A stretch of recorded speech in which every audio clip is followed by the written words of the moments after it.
The views and opinions of the host and guests are their own and do not necessarily reflect the position of the management and staff of Guardian Network.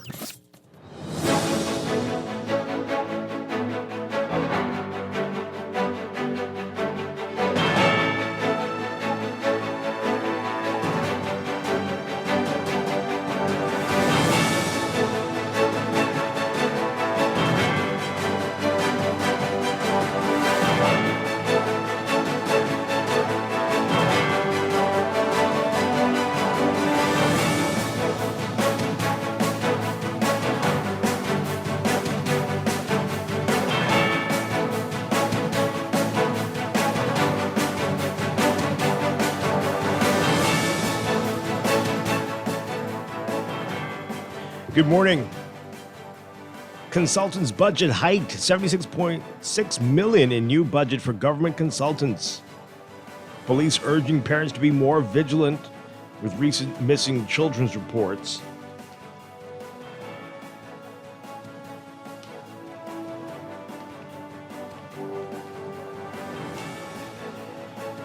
And Opposition Leader Michael Pintard says moving the Auditor General's office under Parliament would improve its autonomy. It's all straight ahead this morning. I'm Dwight Strachan, and this is Morning Blend. Wake up, it's a new day. Wake up, it's a new day. It's the start of a new way. Don't you know that it's the start of the end of the old way. Wake up, it's a new day. Good morning again, Bahamas. It is Tuesday, June 4th, 2024. This is Morning Blend on Guardian Radio 96.9. Again, I'm Dwight Strachan. In a moment, Duquesa Dean will be joining us. Also this morning, we're going to be telling you about a big conference that's coming up in just a couple of days. And hurricane season is here. Are your doors and windows hurricane ready? And we're also going to be talking about keeping your pets cool and comfortable during these sweltering hot days. That's all ahead on a busy Tuesday. But first, it's time for the overnight, the latest breaking news from while we're sleeping, and the top national and international headlines this morning.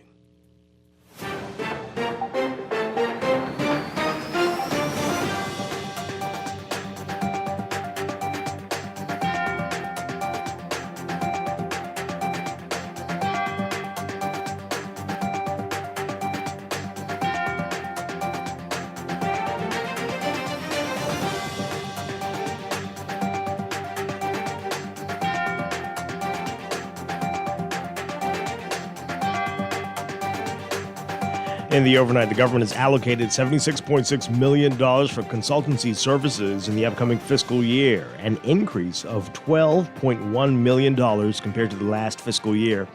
In 2023, the government budgeted $64.4 million for consultancy services. In the 24-25 fiscal year, 32 government ministries and departments have allocations for consultancy services, with 9 of those seeing increases. The Ministry of Finance's budget for consultants has increased from $20.1 million to $27.1 million. The Ministry of Education's allocation has increased from $1.7 million to $2.3 million.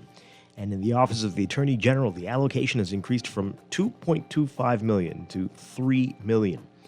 Tourism, Investments, and Aviation's allocation increasing from $5.1 to $9.8 million. Other departments have also seen increases. You can read about all of it in today's Nassau Guardian. Prime Minister Davis, who's also Minister of Finance previously, came under fire for increasing the budget allocations for consultants.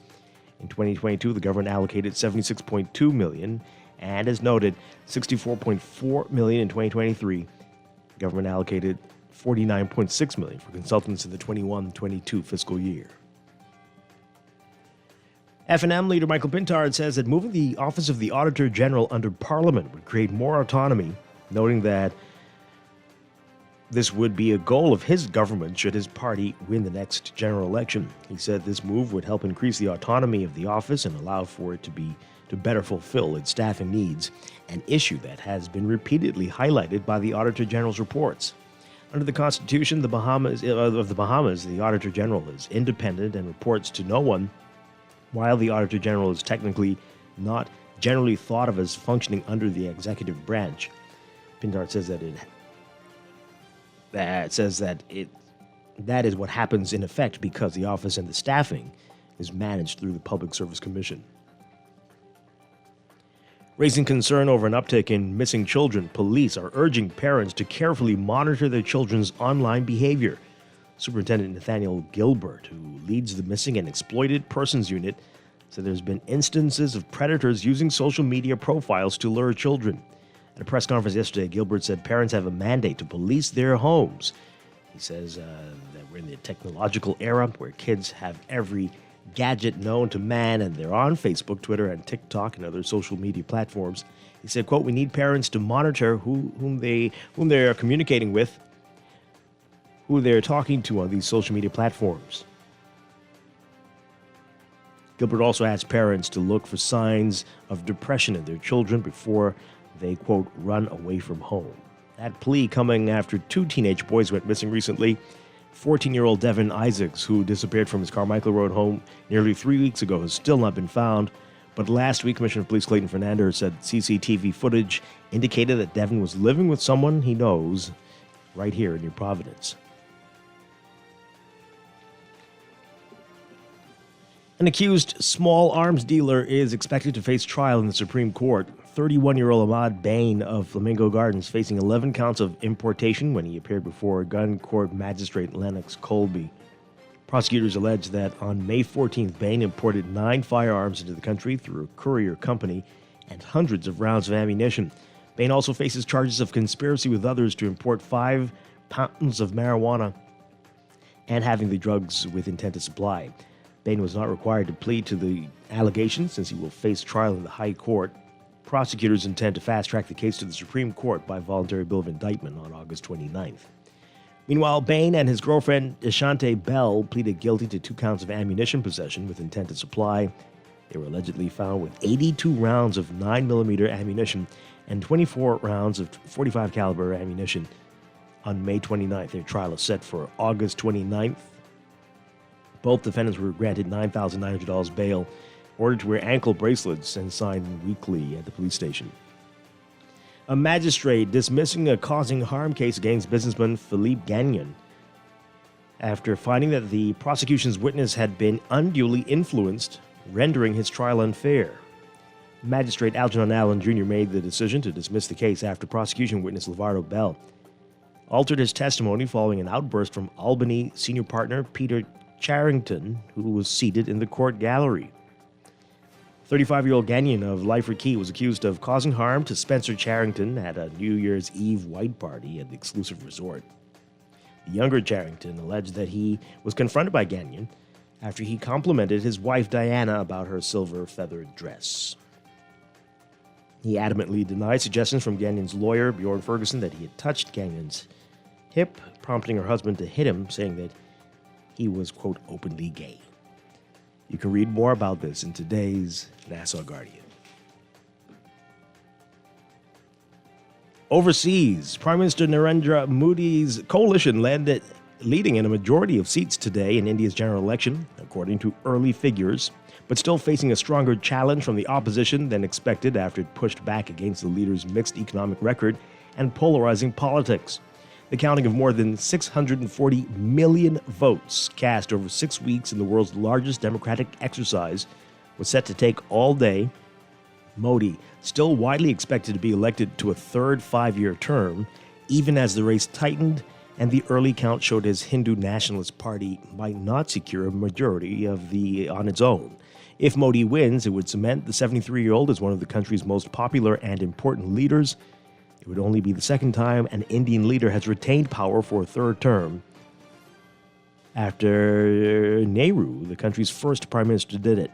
In his 10 years in power, Modi has transformed India's political landscape, bringing Hindu nationalism, once a fringe ideology in the country, into the mainstream while leaving the country deeply divided.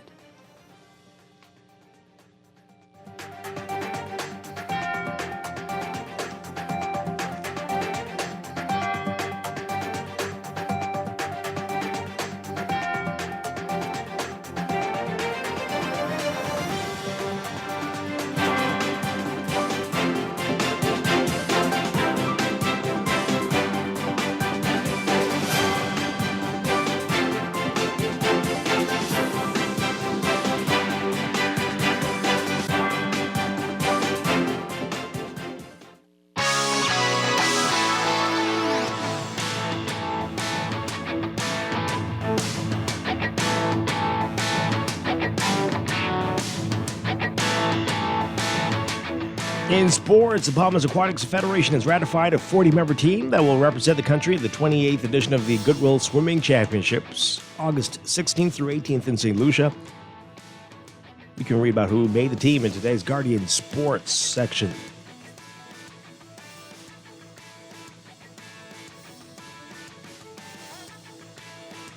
And from tennis, Novak Djokovic was laying on his back on an French Open sideline early in the second set Monday, wincing while his injured right knee was manipulated by a trainer and worrying that he might need to quit playing the match. After stumbling and limping around, then finding himself down by a set and a break against a younger, eager opponent, Djokovic regained his nerve with the help of what he said a tournament doctor told him was the maximum dose of pills allowed to dull the pain. Djokovic kept at it and came back to win in 5 sets across 4.5 hours for the second consecutive time, surging past number 23, Francisco Cerundolo, 6-1, 5-7, 3-6, 7-5, 6-3 in the fourth round at the Roland Garros for his record 370th win in a Grand Slam match. But Djokovic says he is not certain whether he will be healthy enough to play in the quarterfinals on Wednesday. All eyes will be on that. That's sports, and that's the overnight. Time for your first look at weather.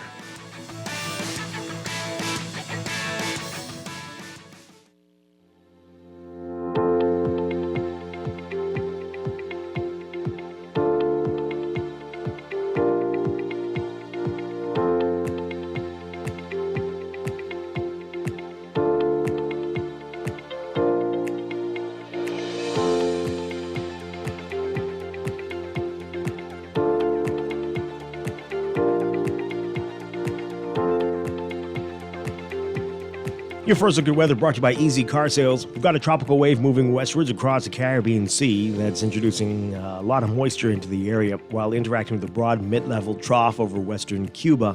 Both of these features will continue to support muggy conditions along with showers and thunderstorms over the Bahamas throughout the next few days. A surface high-pressure system to the northeast of the islands will steer light to moderate easterly winds across the country, as a lingering surface trough to the south will bring in a wet weather pattern across the southeast Bahamas through tonight. So we've got a number of warnings for the central and southeast Bahamas. There is potential for weather throughout the week. Residents are being advised to keep informed of all severe weather notices from the Bahamas Department of Meteorology for the next few days. Flood risks are elevated due to prolonged and locally torrential rainfall, especially in low-lying and flood-prone areas, as well as in areas already inundated with water from previous rainfall events. And for all areas, look for astronomically higher tidal levels expected due to Thursday's upcoming new moon cycle. Everybody living in marshland areas and along coastlines may experience minor tidal flooding during high tide. So, for today, your forecast for the northwest and central Bahamas, partly sunny with periodic cloudiness, warm and humid today, becoming fair to partly cloudy tonight. Look for isolated showers and thunderstorms. Winds east, northeast to east-southeast at 10 to 15 knots. Seas 1 to 3 feet, building up to 5 feet along Atlantic exposures. For the southeast Bahamas today, mostly cloudy, warm and humid with scattered showers and isolated thunderstorms. Showers may be locally heavy and thunderstorms strong to severe at times, especially during the evening and late night hours. Expect gusty winds and higher seas in or near showers or thunderstorms. Winds east to southeast at 10 to 15 knots during the early morning hours, becoming variable at 10 knots or less by this afternoon. Expect winds to shift northeast to east at 10 to 15 knots by tonight. Seas 3 to 5 feet, but subsiding to 2 to 4 feet by tonight. Temperatures in Nassau right now, 79 degrees, fair skies. Look for highs getting up to around 88 Fahrenheit, 31 Celsius. Overnight lows tonight getting down to about 77 Fahrenheit, 25 Celsius. That's your first look at weather this morning. We'll have an extended outlook and a look at the tropics coming up after traffic in just a bit. This first look at weather brought to you by Easy Car Sales. Easy Car Sales has done it again. First there was BYD, then Jack, now Radar. Pickup trucks by Geely are joining the all-electric family with 8 years of experience and 3 quality brands to choose from. There's an EV waiting for you at Easy Car Sales, home of the electric vehicle. Visit easy242.com to see all the many options for ditching the pump and driving electric.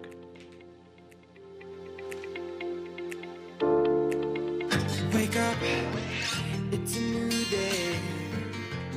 It is time for a break, but when we come back, we're discussing the day's top stories right here on Morning Blend on Guardian Radio 96.9, your home for fresh news and smart talk all day.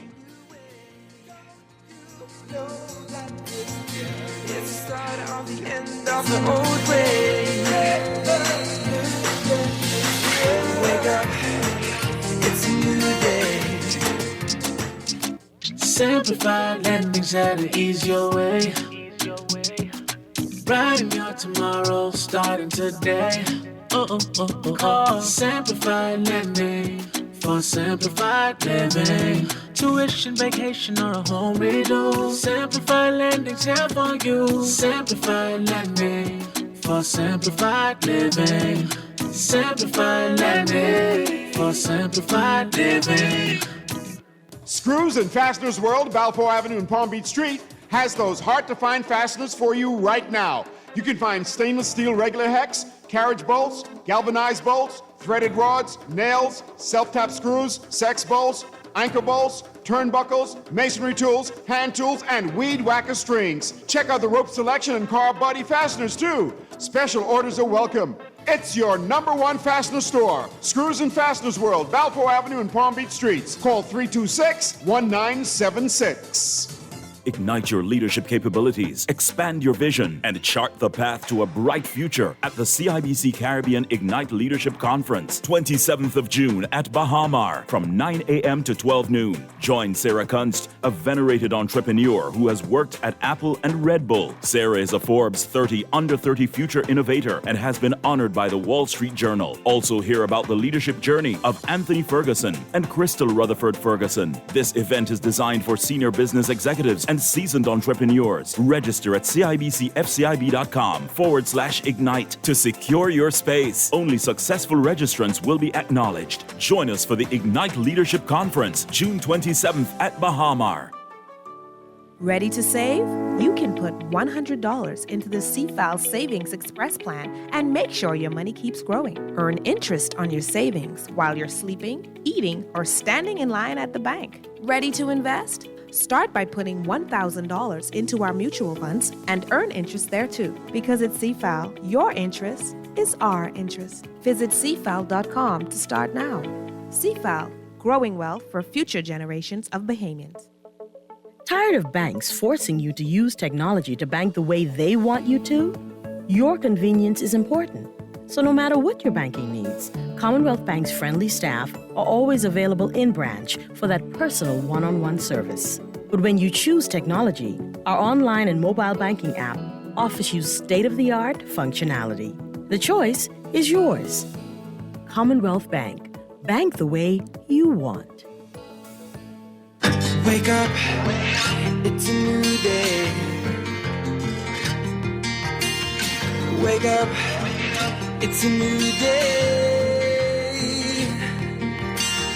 It's the start of a new way. Don't you know that it's the start of the end of the old way. Wake up, it's a new day. Wake up, it's a new day. Wake up, it's a new day. Wake up, it's a new day.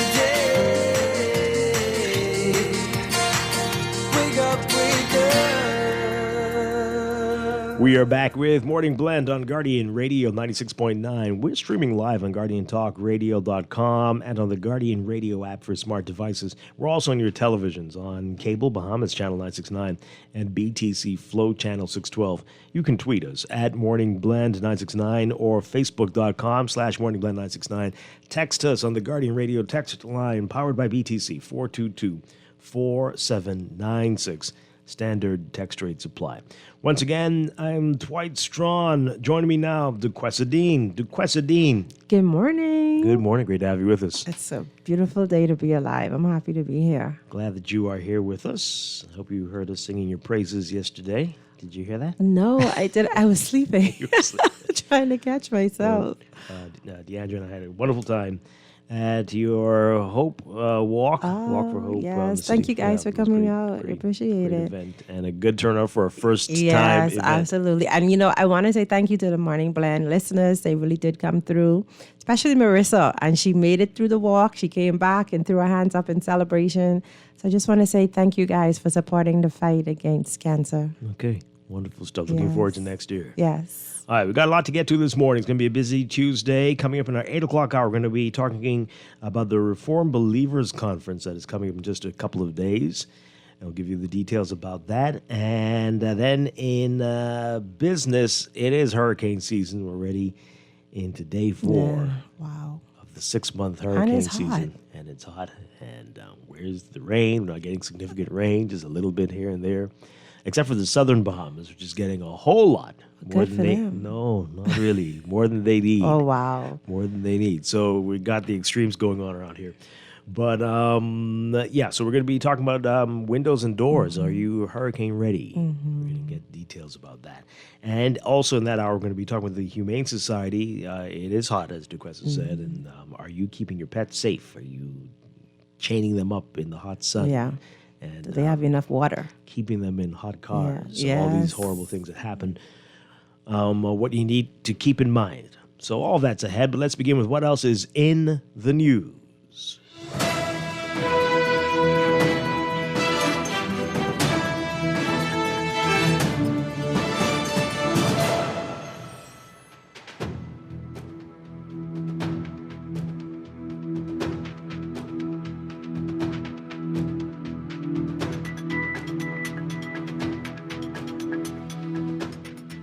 In the news, quite a few things we want to get to, and we may have to take this over a number of days here. But the budget, we're going through it as debate is about to get started, and finding some interesting things in it, including the hikes for consultants, the pay hikes, $76.6 million in the new budget for government consultants.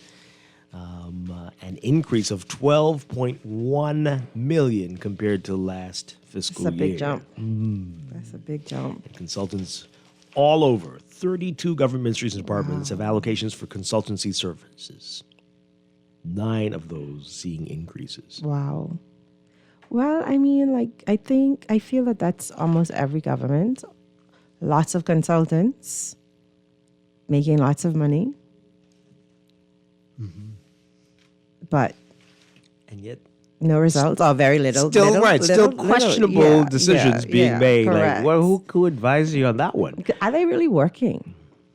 They're certainly making money. Yeah, they are. Must be nice. But you can read the whole long list of who got the biggest increases. It's hard to tell.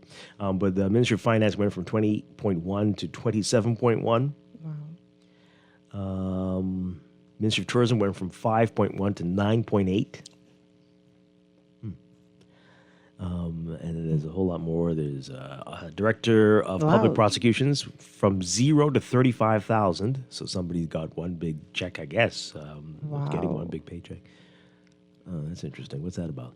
Department of Information, Communications, and Technology, 1 million to 1.15 million. That's not too big. Registrar General's Department, 523,000 to 526,000. That's not too big. What do they need a consultant for? Ministry of Labor and Public Service from 10,000 to 15,000. And Ministry of Environment and Natural Resources from 125,000 to 135,000. Wow. Well, the biggest jump is the Ministry of Tourism. Yeah. It's 4 million. 4+ million. From 5.1 to 9.8. Oh, wait, or is it finance from 20.1 to 27.1? Oh, okay, finance. Yeah, Yes, 7 yes. million. 26. Oh, yes. Yeah. Yeah. Wow. The Ministry of Education? What are we doing? What are we doing? What are the improvements that we're seeing? Yeah. as a result of the expertise that we are. That's what we're all. That's the $76.6 million question, right? Yes. What are we getting out of this? Now, hopefully, we'll see the results of this. More than $141 million allocated for new Ministry of Works investment projects. So, our Tanika Thompson writing about this. The Davis administration has budgeted more than $141 million in the upcoming fiscal year to fund various new public investment projects, including road works, as well as construction of ports, docks, and new bridges. So for the $60 million New Providence Road Improvement Maintenance Project, $20 million has been allocated in the 24-25 fiscal year, with subsequent sums of $20 million estimated for the following 2 fiscal years. The $35 million Gladstone Road Improvement Project has a $5 million allocation for the 24-25 fiscal year. $15 million forecasted for 25-26. And another $15 million for 26-27. So it's going to be a long process. Okay. So we can estimate that so a little bit will happen this year, a lot more next year, and the year some after. the year after. Yeah. Yeah. I still say... Is your hole still open? Which one? On No. Right there, that got fixed. Okay. A couple months after we talked about it. Okay. But I still say that we really do need to do a roundabout. Is not going to work. It's not going to work for Gladstone Road and Bahamian Boulevard and JFK. That is not going to work. We need to think of something else.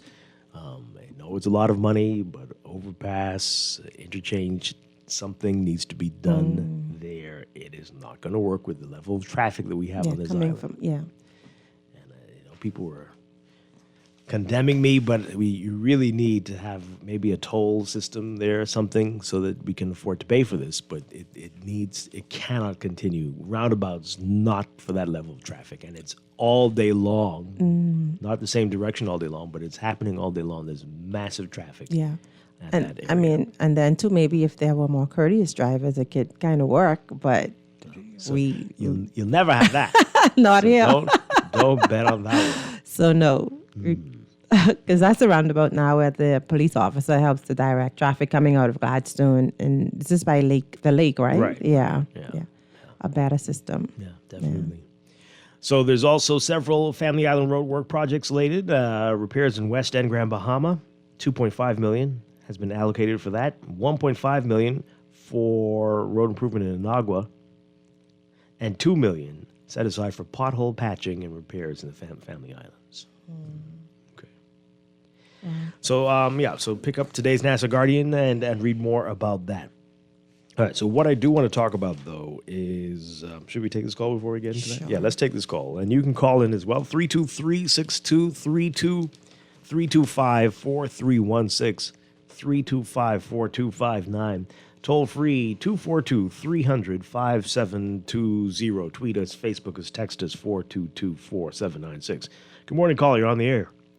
Good day, this is Strachan, voice along with you and request, Dwight. Good morning. Need justice, law, and the Bahamas here. Dwight, let me ask you a question, 2 questions. One is, what help they give to the nurses? And other one is, who was the other one? But the other one hadn't came quite away from me. But what had they had given to the nurses? Okay, I don't know specifically. We can try to find out. Thank you. Again, we heard there's going to be a public service review. I'm not sure if the nurses fall exactly into that, but we know that is an area that's always how do you put it? Right, I guess that's and that and teachers always. Yeah, for real. But you can never do enough. I'm sure. I'm sure. Okay, let's move on. So, this press conference yesterday, the Royal Bahamas Police Force addressing this matter with missing children. And police are urging parents to pay more attention to their children, especially their online behavior. Still searching for the teenage boy has been missing for a couple of weeks now. And they've noticed some patterns, it seems, in the behaviors here. Take a listen to this report from our Vani Toot. Nearly 3 weeks after he was reported missing, police have come across new surveillance of 16-year-old Devin Isaacs. Police press liaison officer Chief Superintendent Chrislyn Skippings told the media that officers will meet with the teen's family to discuss their latest findings. However, she would not say which area this latest surveillance footage came from and when. We've gotten some new surveillance, and we're following that surveillance. And as I indicated in my initial statements, we're going to meet with the parents today based on the new surveillance footage that we have obtained. Can you say the area? No, I would not say that because I will not provide any information that is going to impede our investigations into finding Devin. Our priority as an organization is to find Devin.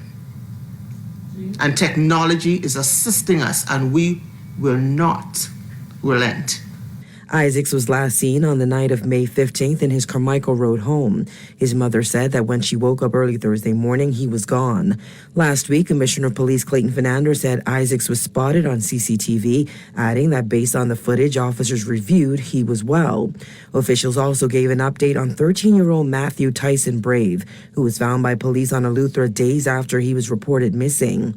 Skipping said at the time the teen ran from police, which indicated that something was wrong. Assistant Director of Social Services Deidre Hepburn says he has since been placed with family members. He is presently with family members who the department has deemed the home to be safe. He is in school and is presently preparing for examinations.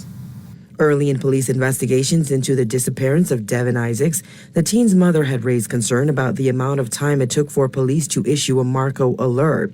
Assistant Commissioner of Police Shivargo Dames explained police must do their due diligence to ensure the child is missing before issuing an alert. You can appreciate the fact that we have had young children who have been missing before, and had the due diligence not been done, Marcos alert would have been issued to members of the public, and that young child would have came or returned home in a good time. And so we want to ensure that once a Marco alert is issued, that child is indeed missing. And so CDU goes out, do their due diligence. They determine it could be an hour, it could be 2 hours, or it could be even 24 hours. Officer in charge of the Missing and Exploited Persons Unit, Superintendent Nathaniel Gilbert, urged parents to police their children and outlined signs that a child may be preparing to run away from home. We've had an uptick in situations like that for the whole year.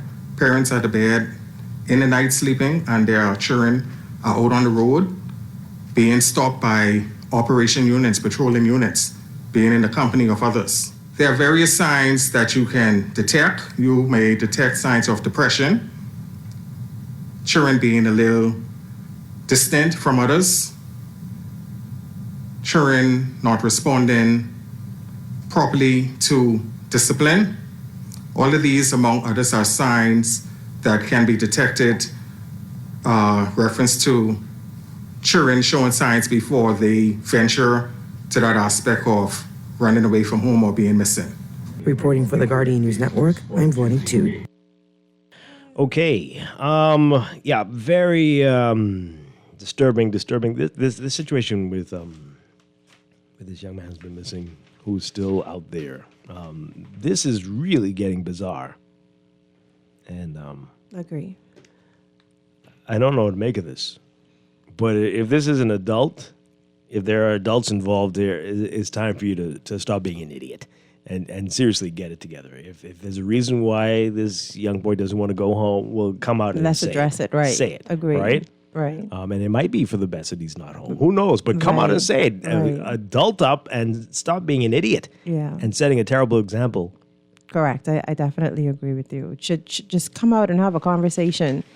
Take him to the police and have a conversation. At least allow the parents to have the ease of mind that okay, he's okay, but there's a bigger situation that needs to be addressed as to why he doesn't want to be home. Yeah. This is abusing the police's time and resources now. Absolutely. This is very foolish. Absolutely. Wow. Yeah. What's more concerning is to actually have to have a press conference to say that these sorts of things are on the increase. That should be concerning to all of us. And that parents need to Right. monitor their children. Parents should parent their children. Watch your children. Right. It's concerning. Not surprising, though. No, Clearly, a lot of not surprising. children are not being parented. Not a lot of children are the parent. Like, they have to take care of the other kids in the home as well. So, it's always a deeper reason. Like, when those notices come up with children missing or, poor deemed runaway or whatever, oftentimes the question that comes to mind is what's happening? Like, what is the underlying situation that has caused this particular situation? Because it's not just a single thing. It's not, this child is unruly. There is more under the surface of that needs to be addressed. Yeah. Let's get your comments, folks. We've got a lot of text messages this morning, a lot, because we've talked about a lot and everybody's commenting on everything. So imagine that. But let's hear what you have to say. Let's go back to the phone lines. Good morning. You're on the air. Good morning to both of you. Hi. Good morning. Maybe we need to hire a consultant to help us with our parenting issues. No, that's just more money. I'm just being real. Right? We know. But the thing is, if you were to do a survey in school, an anonymous survey, and let children write down whether they like being home or whether they prefer to be somewhere else, or just questionnaires around that, you may be surprised to know how many children are unhappy with the life they find themselves in. I wouldn't be surprised. Yeah. Well, no, I know you wouldn't be, because you read the news and you have the news at your fingertip. But so this is a serious issue, and perhaps, I don't know whether the education has to come in. If you cannot afford to have a child, if you cannot afford to plan the path for a child straight up to adulthood, financially, emotionally, and nurturing this child, why have the child? Because the child is going to want to be somewhere else. Of course, I've been around kids all my life, and I can tell you about 20 right now would rather come live with me than to be where they are. Okay, because the nurturing is here. So we need to address this. But some parents that really shouldn't be parents. Yeah. But, this comes up often, and I hear people say that people tell you it's never a good time to have a child, and the Lord will find a way, and that it'll work itself out. There are a lot of people functioning like that. That's their whole life, and they make horrible decisions because they believe the Lord will find a way. Eventually, this will sort itself out, and start off with a struggle, and then you end up in abundance. No, Dwight. Parenting is hard, full stop. Like, everyone has a parent. You grew up with a parent. And so you, with that experience, that parenting is not easy, and the responsibility never goes away. So I just feel that we need to have more. We need to stop putting our heads in the sand and start having more discussions about Planned Parenthood. I remember back in the day, there used to be a lot of conversations. What words did you say? What? Planned Parenthood. There used to be back in the day a lot of these little talks with, people being directed actually to the family clinic or to Planned Parenthood for conversations or contraceptives or whatever. But now having these conversations we're giving people permission to engage in adult activities. They're doing it anyway. So if they're doing it, why not we just be responsible and guide them with the choices that they're making, instead of putting our heads in the sand and saying, not my person, or not my child, or, that's a Christian, or whatever. Like, let's just be real. People are having fun, and we need them to be. We never want to be more responsible. The caller said we should do a survey on how the kids feel. Do a survey on how many children were oopses, right? I guarantee you, it'll be a lot. It's smaller than you think. It's a lot. Plenty of these people are Are you still there? Plenty of these people are intentionally having more kids than they can handle. Yeah, and it's also because we're a Christian nation. What is the alternative if you're pregnant? What is the alternative if you're pregnant? Intentionally getting pregnant. I don't think so, though. Okay. I think Caller, what say you on that? Dwight, you're right, because I know a lot of people who see children as being their future to caretakers. That's insane. And let's not just put it on the women. It's men intentionally knowing Yeah, I they didn't can't say take women, care. Just because we mentioned pregnancy, but I mean, it's plenty of men trying to get as many children as they What's the can point have. of that? I don't know. I can't tell you. No, but there's also this thing that we are not careful as to how impressionable these children are. Correct. When you say to a child, you can't eat your cake and have it too. Think about that for a minute now. You cannot have a cake that you have eaten. I agree with that. But while you are eating the cake, you have it. The children see through all of this. And, it ain't what you do, but how you do it. Come on, man. However you do it is what you do. When we have these little loopholes of nuances and nonsense that we say to children and get them confused. And when you have someone who could sit them down and talk plain to them, they could soar. Like right now, if I were to call, like I'm calling in a little while and say, look, right now, if you were to just boot up your MT4 platform and take a trade and sell gold for the next hour, it's profitable. I mean, which parent is telling their children that's the move to make right now? I can tell you there's some in Life Iki doing it. There's some in Dubai doing it. Bahamians aren't. Yeah. Okay? I think we're thinking about Thanks it. so much. Appreciate it. It's so black and white because it's not black and white. There are so many, I think, levels of gray and so many shades of gray in this conversation. There are a lot of people who get pregnant, but they're having fun. Accident happened, pregnant. Maybe they're just not taking precautions. Both parties, male and women, and the woman ends up pregnant or whatever, right? Then you have this, okay, you're pregnant now, there are no options, you have a child because the Lord gave it to you. You keep it, you bring it, and you have it. You have it, you don't know what to do with a child. You don't know how to rear that child, you don't know how to raise that child. And the village of support is no longer there. We have become more selfish as we advance. So where's the help coming from? Grammys are now 25, 26, 27. They both living their own life. So the village isn't there anymore. So as these children begin to grow up and the parents continue in that cycle of having more kids it's like a big elephant and something definitely has to be done. Something definitely has to be done. Yeah. Let's take this call and then we'll get to these messages, a whole lot of them, as we said. Good morning, you're on the air. Yes, good morning. Hi. Yes, good morning to both of you in the studios. Morning. I want to speak on we're just speaking about this, but I also want to speak on the consultancy. But let me go to this first. Here is an endemic failure of what's called a social safety net. And it's not about responding to pregnancies. It's about a process, systematic training for effective parenting. Believe it or not, Dwight, that exact statement, STEP, is something you and I spoke about 7 to 8 years ago, way before the pandemic and even during. Here it is, we're having a conversation again. But when you talk about social safety net and misinsurance and everything else, the multi-pronged approach, which we're supposed to have in place, even by international agreement, social services, education, and policing, all supposed to have programs and systems in place.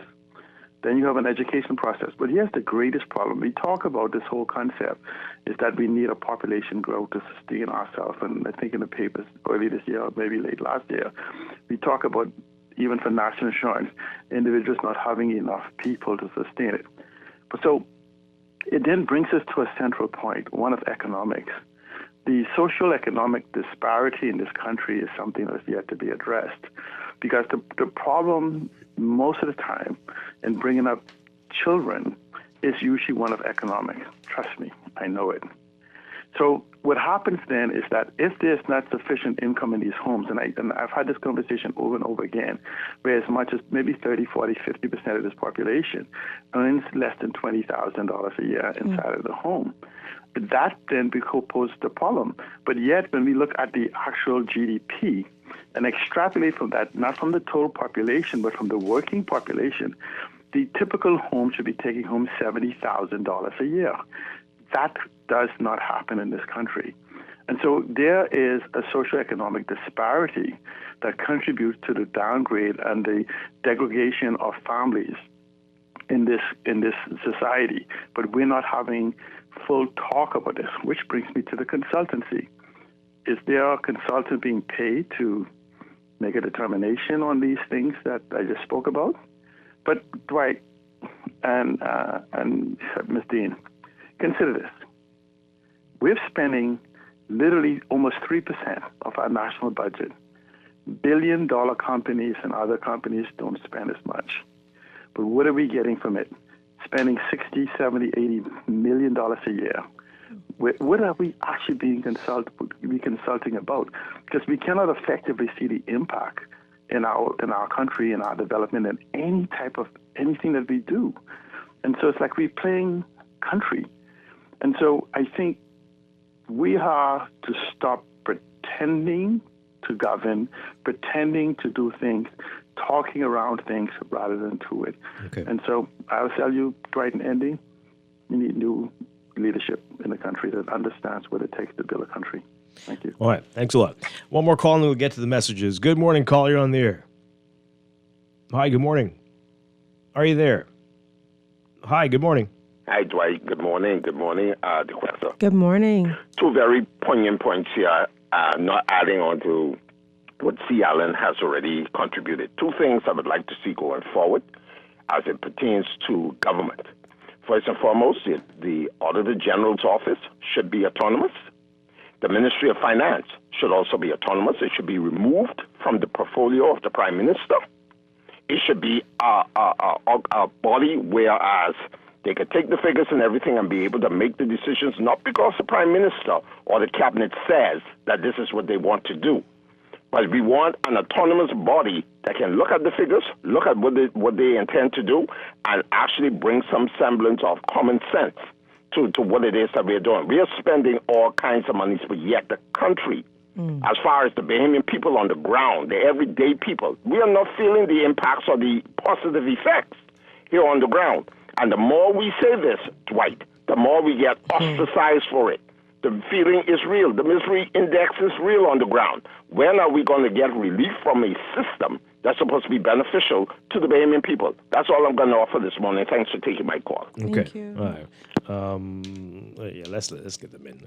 Yeah. Good morning. You're on the air. Morning, Dwight. Hi. Morning, DeQuesta. Good morning. Listen, Dwight, explain to me. I understand in your news clip that somebody asked a question, why did it take so long to implement the Marco alert? No, explain to me how that's supposed to work. To issue a Marco alert for somebody who was missing for a few days. Mm-hmm. That's what the question was. Okay, so I mean, these are kids. They could be from 2 to 3 years up until about 16 or somewhere around there. And we got to take time in order to issue a Marco alert for a kid. If parents come and say, I can't find my kid, well, that's the whether thing. it take an hour or two. Pardon me? So that's what the officer was trying to explain. So the situation was that last week or the week before with the boy in Eleuthera. He was missing for a week, and then they issued the Marcos alert, which was really surprising to a lot of people. But apparently the father did not report him missing until the day before the Marcos alert was released. So there are all kinds of issues, they're saying. And plus they say they don't issue them immediately because they do want to make sure you're not at some relative's house or somewhere in the house where they didn't find you, something like that. But they have a lot of different things they have to work out before they can issue alerts. Yep. So not that you could just walk in and say, my child, I can't find my child. That's right, that's what I said. Now the children. So whether it take 10 minutes to say, I can't find my kid, and then you find him 10 minutes later, a Marco alert should be issued. What's the worst that could happen? I think it would cancel the alert. It would make it ineffective, though. It would be like a sheep right, exactly. and Boy wolf. called wolf. Because people will then start disregarding the Marco and alerts. disabling it, and you run the risk of that. But the question, and Dwight, hello? Yeah, we're listening. You don't want issue a Marco alert too late for a kid, man. Agree with that too. Yeah, agree with that. But listen, the next thing too, I have a question to ask you. Y'all are churning. Where that question some biological and some not. Yeah, you see, these people will come into the radio, supposed to be professionals and stuff. Oh, you and said they need that word. Some English and voice training, man. That we thought you meant. Okay. Sharon. Yeah. Okay. That's the old. Yeah. That's what the old folks used to say. You're the children better listen to what I saying. Grammy them. You had a great Grammy. My great Grammy used to say that. She's children there that. Yeah, so I assume that. I think many of us say the word, just not in a professional setting. Yeah. But okay. Tough crowd. yes. All right, let's read these messages. Some of these. This one here. What is this? Is Brave Davis's media neutralizing spell finally working? What are you talking about, Dexter? There was a triple shooting on Bay Street on Saturday with a gunman moving to the targeted car and firing shots at point-blank range. Bullet casings were all over the road. When I passed, there were even multiple tourist groups, and imagine the thrilling tale they'll tell. The story barely got a mention and did not even make the Tribune online news. That's why you should read The Guardian. Anyway, the police report simply said a gunman confronted persons in another car. Confronted, and we were living. Hey, that story got. We talked about it yesterday. That was on the news. But I'm not sure what you're saying. But unfortunately, it would have been a bigger story had those people died.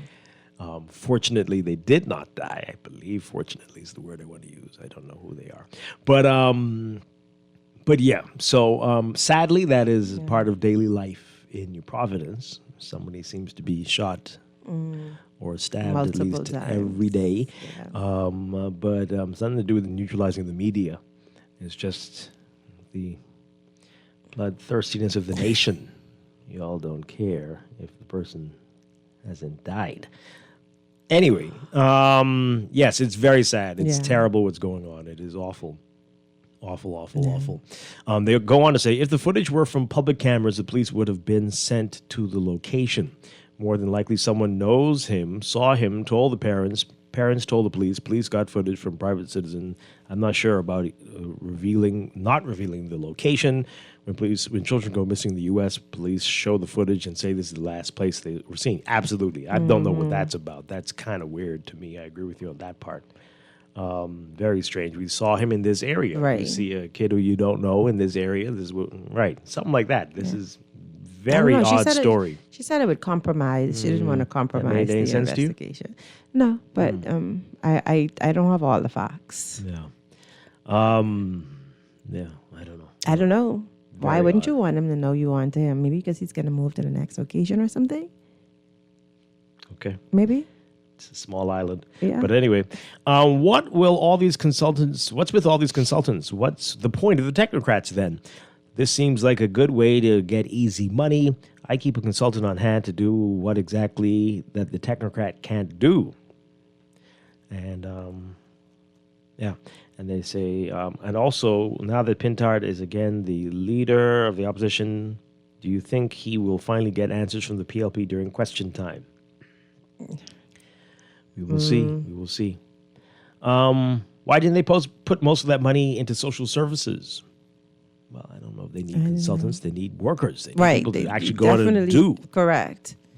Or, doing, not on consultants, doing things that actually make a difference. This random text. Do you think the Bahamian government will increase minimum wage to $10 an hour? Yeah, at some point in the future. Eventually. Of course, that's when water will cost $20 a tiny 12-ounce bottle. Yeah. But at some point. Yeah. We may not be here. If the planet still exists, if the Bahamas isn't underwater, at some point it'll be $10. Yeah. My issue isn't with the hiring of consultants. My issue is is in the Bahamas. They are normally people who are being paid for campaigning for the winning party. I don't know about that. We all know this, from talk show hosts to journalists to community activists who helped the party get in power. All are being rewarded at the public's expense, but Bahamians are okay with it. So, Well, do we know who all of the consultants are? I'd love to know who the if you're consultants in the ministry, are. you know who they are. I'd love to know. Sure. There's a bit of that texture, but there's also people who retired years ago, people who are nearly 100 who've been brought back because they have experience and expertise. Yes. And some of their expertise is needed. Yeah. But as a previous texter asked, but you've got people who are working now, the technocrats, they're being paid to do this job too. Right. So. Yeah. So what is the role of the consultant in each of those businesses? I want to know exactly what they're being hired to do. What are they bringing to the table? And how does what they bring to the table change or will bring change that will impact me as a citizen? That's a crucial question. This texter says here, I'm retired. I can be a consultant for the government for only $40,000 per year. Also, I have a 1981 Morgan car. Okay, good for you. And a 1940 Ford Antique. I can lease to the government for the Governor General and Prime Minister. Toll system is now to help out. Yeah. Okay, well, that last part is the only part that made sense there. but good for you. Those cars sound wonderful. Thanks for the shout out to Quessa. A bit surprised and embarrassed, but job well done, and look forward to it being bigger and better next year. Of course, Marisa. Can we put a light at, say it again, Dwight. The roundabout is not going to work at Glasson Road and Bahamar Boulevard. I woke up on Glasson Road. It's a nightmare every day. Do you mean woke up? Okay, you travel that way every day. Okay, sure, I guess. You have time to sit in the car and wake up there. Along that line. Go to sleep, get your 8 hours, and you'll be 3 feet further up. You're just inching. It's not funny. The people listening right now are very upset with us. I know they are. It's horrible to just be sitting there, inching ahead, and trying to resist road rage because some people coming around. Right, I was going to say, those psychopaths who come and then try to fit their big, long limousine between your little tiny space. It's horrid. That sounded weird just now. But anyway, also, can we put a light at the intersection of Fire Trail and Glasson Road now before another person loses their life? That is a busy junction, you know. Yeah, it's very dangerous. Yeah, that's a busy junction. They're going to put a roundabout there. They've said that. Roundabouts. They've said that already. It's going to be, 5 roundabouts on the new Glasson Road? Why? Something like that. Yeah. So that's coming. That's probably that. Who is is there a roundabout consultant? Because there's so many roundabouts that people don't really know how to navigate in any which way. Back to these messages. It's my opinion that the police are protecting someone with the missing teen situation. Yikes.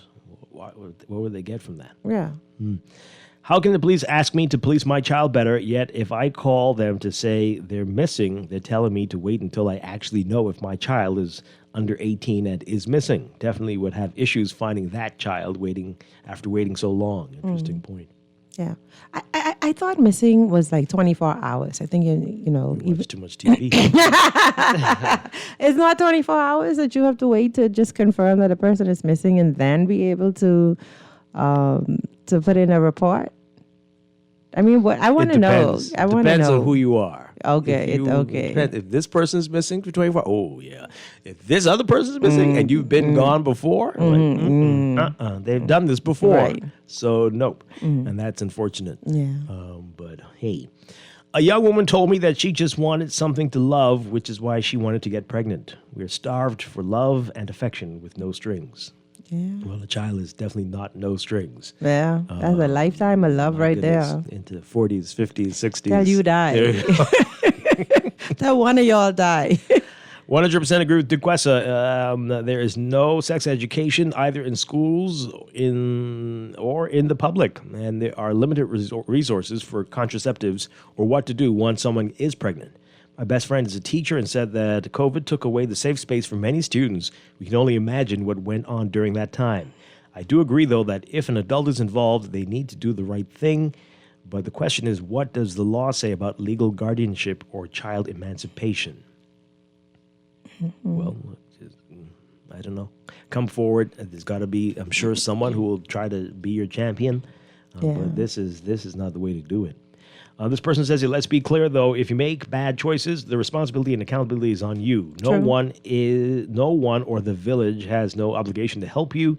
That doesn't mean we become selfish. That means people are held more responsible for their personal choices. I don't agree 100%. Simply because we can make mistakes in life and grow and learn from them with the help of other people.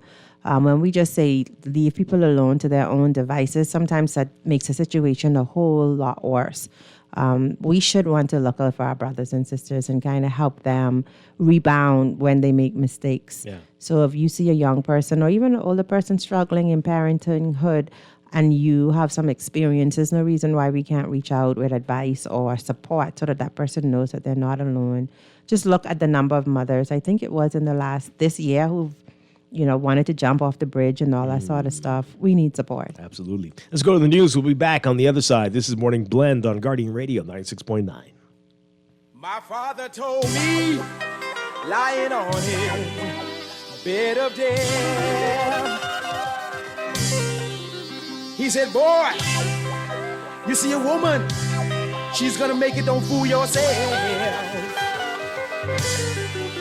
'Cause she's got something to make a man lay that money right in her hand.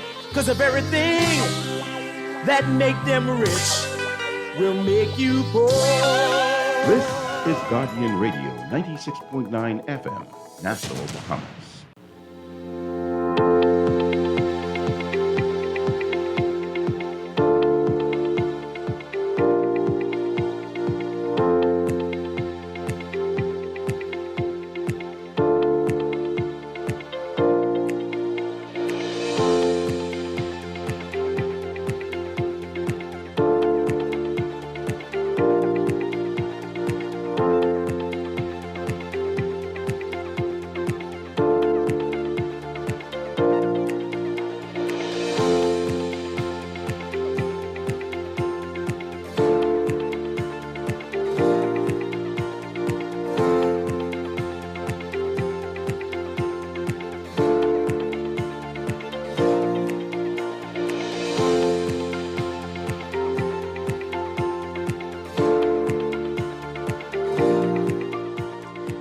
Welcome back to Morning Blend here on Guardian Radio 96.9. We are streaming live on GuardianTalkRadio.com and on the Guardian Radio app for smart devices. We're also on your televisions on Cable Bahamas Channel 969 and BTC Flow Channel 612. You can tweet us at Morning Blend 969 or Facebook.com/Morning Blend 969. Text us on the Guardian Radio text line powered by BTC 422-4796.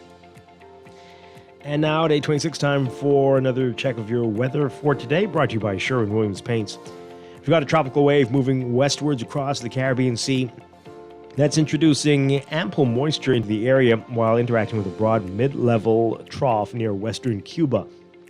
Both of these features will continue to support muggy conditions, along with showers and thunderstorms over the Bahamas throughout the next few days.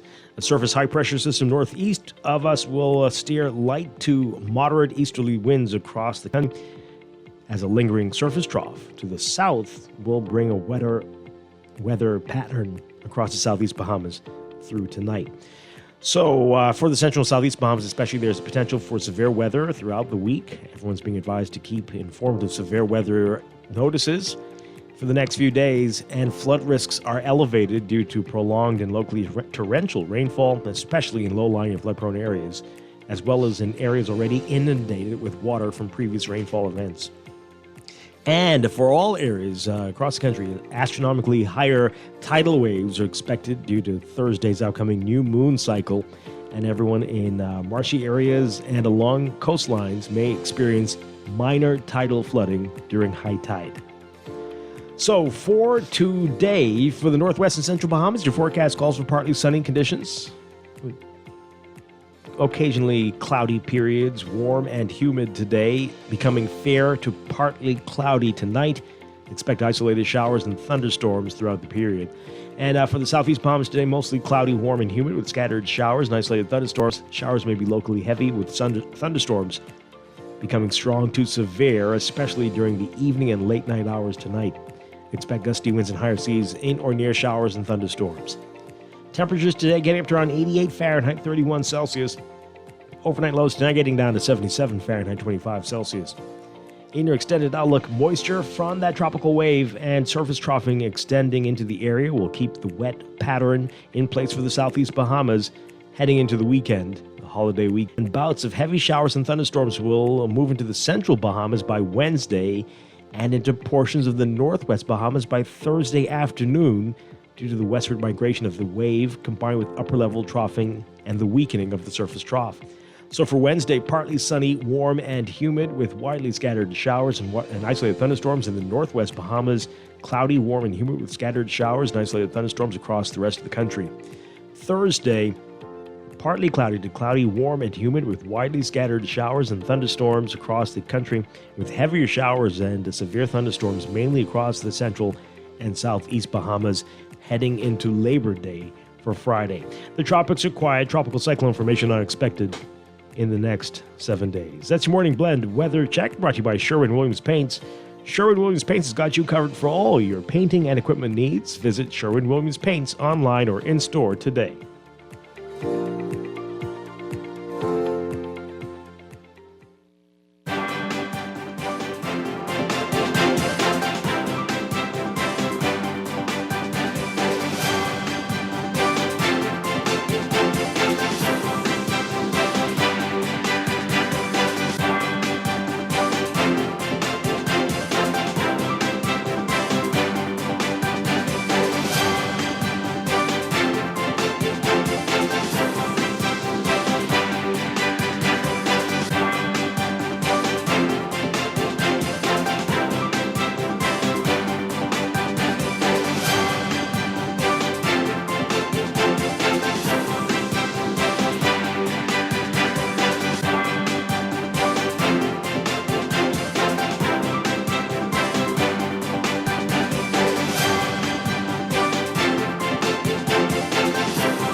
It's time for a look at traffic for the morning, brought to you by RBC. Get a no-fee auto loan with up to 100% financing.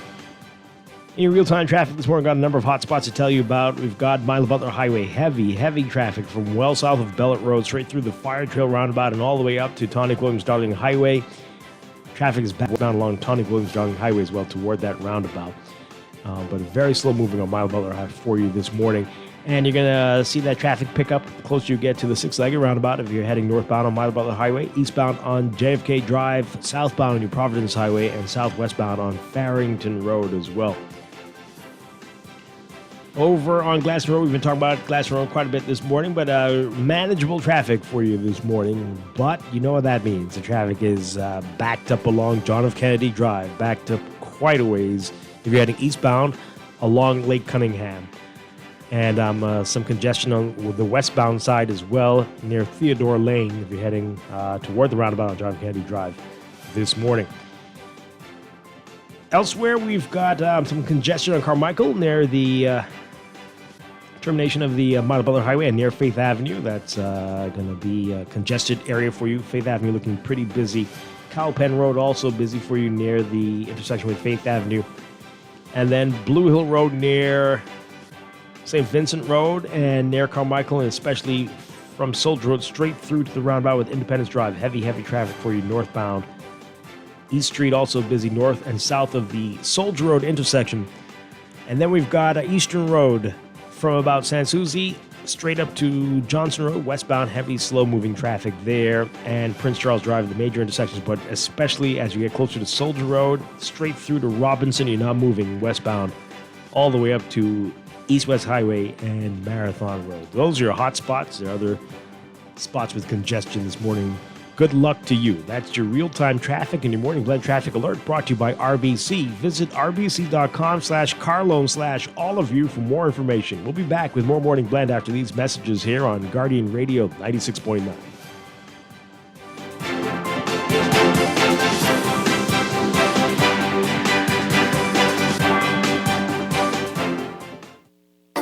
RBC. Are you buying a home, renovating, or exploring mortgage options? With cash back and up to 90% financing, we'll find the perfect mortgage for you. Pre-qualify in just 60 seconds and get connected with a mortgage specialist today. Visit rbc.com/mortgages/all-of-you. RBC. Conditions apply. Doctors Hospital has reimagined primary care. We have invested to improve our health system, ensuring that accessible, affordable, world-class clinical care is closer to you. We understand that your relationship with a primary care provider shapes the foundation of your overall health. Our new modern primary care facilities are where critical diagnoses and true personalized treatment begins. With locations across New Providence, Grand Bahama, and Exuma, we invite you to experience the Doctors Hospital difference. Book your next appointment at clinics.doctorshosp.com. Now let me see now. 326 EPIC. Hello? This Epic battery. This Miss Beulah from around the corner. I hear you're selling tires now on Wolf Road too. Praise the Lord. It's about time. I live Fox Hill, and Fire Trail, it's too far. That ain't all. They open Monday to Friday, 7 a.m. to 7 p.m. On Sunday and holiday, 8 a.m. to 4 p.m. My brother Sam, he's a hacker, and he could go and get fix-up. Call us at 326-EPIC. We ship also to the Family Island. Are you tired of the hustle and bustle of city life, yearning for a relaxing getaway without the headaches of international travel? Well, we've got just the thing for you. Escape to paradise without leaving home with our limited time 2-fly free offer for Bahamas residents. Whether you're craving adventure, seeking to reconnect with your roots, or simply yearning to unwind in secluded shores, the Family Islands has something for everyone. But you better act fast, because this incredible 2-fly free offer is only available until June 30th. Don't let this opportunity slip away. So why wait? Book your trip today. Escape the ordinary, discover the extraordinary, and experience the magic of the Family Islands. Visit BahamasResidence.com for more information and start planning your ultimate island getaway today.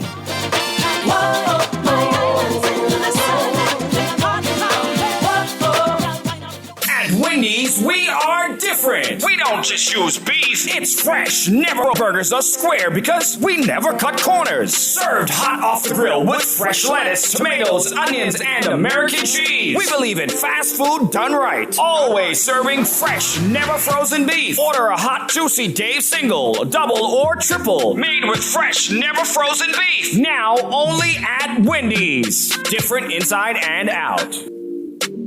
Maybe it's time to explore your options. There's no harm in reviewing your mortgage arrangement and considering a better deal. CIBC Caribbean can help you narrow your search and decide. Switch your mortgage to CIBC Caribbean and enjoy a special interest rate and help towards your switching cost. Visit CIBCFCIB.com/inspired home for more information. Conditions apply.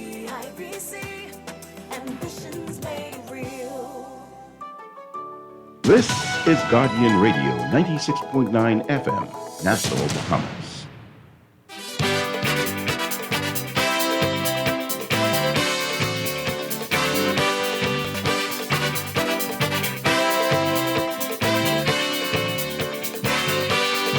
As I was walking down the street one day, I met a pretty lady, she was going my way.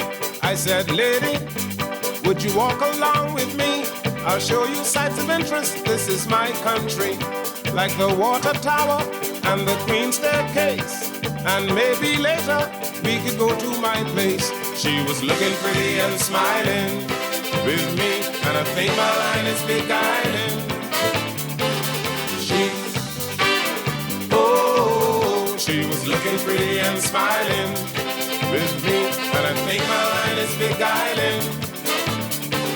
We're back here with Morning Blend on Guardian Radio 96.9. Dwight Strachan along with DeQuesta Dean on this Tuesday. We've got a lot coming up for you. In just a few minutes, we're going to be talking about the Reformed Believers Conference, just a couple of days away.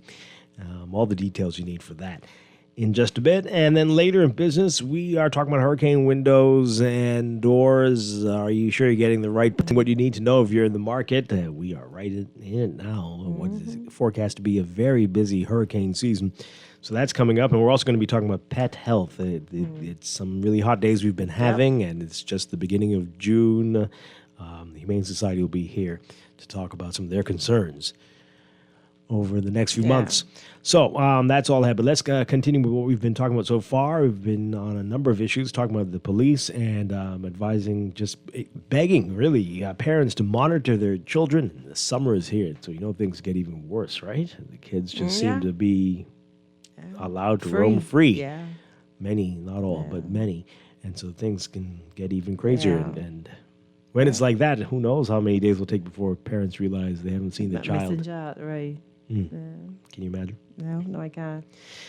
That, and we're also talking about the consultants, the what we're paying consultants. Yeah. Gone up to $76.6 compared to, that's a $12.1 million increase over last year. What are we paying them for? So we've got a lot of your messages we need to get to. This person says here, understand, Dwight, that we are a people once enslaved. We're still learning parenting. If If you trace who taught your parents and who taught them, etc., you will find yourself in slavery where family for us was non-existent, where men were used to breed females and where education was absent. If we can understand the trauma of slavery, we won't blame each other. We'd have understanding as we work to bring the needed awareness. I heard a song about consultants. Wait, this is the same text, okay? But let's address that first part there. Yeah, sure. There's some truth to this, absolutely. But at some point, right, you can't continue to use that in this regard. You can with some other things, but in this, because I think most people know better, right? You know better. You know that you shouldn't do this. If you experienced it, you don't want to put that on somebody else. Right, you don't want to pass it on. Why would you? Because it's in my DNA now. No, but you could be the change. You could make the change. You just have to really want and expect that you could do better. And learn the mechanisms and tools to change. We don't want to face it. Some people just don't care. Yeah. They just don't care. That's hard. It's a bitter pill to swallow, I guess. But that's I mean, it's the case. true. Some people shouldn't have kids. If what's this? We need to borrow $13 million to add services to My Gateway. Tell me how that makes sense. We don't have government IT service personnel. Why borrow? Well, they're using a lot of money to pay consultants, I guess, so they need to borrow. I will apply to be a consultant irrespective of which government because I need the money and because I will give value beyond the money I hope to receive, even if it is equivalent to minimum wage. Give value. It's a sarcastic text, I suspect. Yeah. Well, that's what some people think they have to do, I guess. We are pretending to be a country. The multilaterals who bind us to that we cannot sustain and craft policies that hardly benefit the average man are running this country, while the elected officials divide up the cookie jar among their loyalists. This country makes absolutely no sense most days. The Department of Social Services needs to start doing their job. How come they did not pick up these children missing school to report it to the proper authorities to check on these children? With only one exception, the children were reported almost immediately. Yeah, it's just one exception. So, just this person says here, I won't call the village selfish. Everybody is just drowning in bills and their own problems. Life is just hard, and I, for one, can't take on anyone else's problems, or I would lose my mind. Oh boy, these leaders are just. They just need to start really caring about the Bahamas. $12 million for what? I think it's $12 million more. For what? The Bahamians, let's stand together. These leaders literally are destroying this country. It's only a matter of time before our money loses value. Well, okay. Millions per year for consultants on digitization, millions more for tech, and nothing yet, not even paper docs. Because you asked, one of the consultants is a former pastor from a big church in the South. And they say thanks.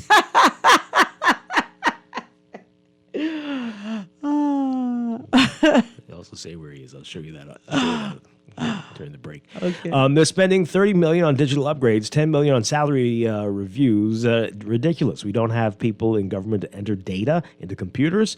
You'll need to find that song someone sings about these consultants. It's a very true song, and we need to start spreading that type of social music commentary. Why are they making more roundabouts in places that don't need them? Like Village Road. People don't even know how to use roundabouts, especially foreigners. It's causing serious accidents and delays. Well, that's no reason to stop making roundabouts. You need better signage. We don't have signage telling people there's a way to use, and each one has their unique way of on how they need to be approached. We've been trying to teach this roundabout thing for how long now, Dwight? Since all those six-legged roundabouts came about. We will ever know how to use that. Right, we need that one is a special monster. We need some of those, but I think we need to think more outside of the box for traffic flow. But roundabouts, more of them, is not the ultimate solution. We need to stretch ourselves to think. Use the consultants to think a little bit deeper, do some research on how other countries do it, and bring some best practices. Yeah. Yeah.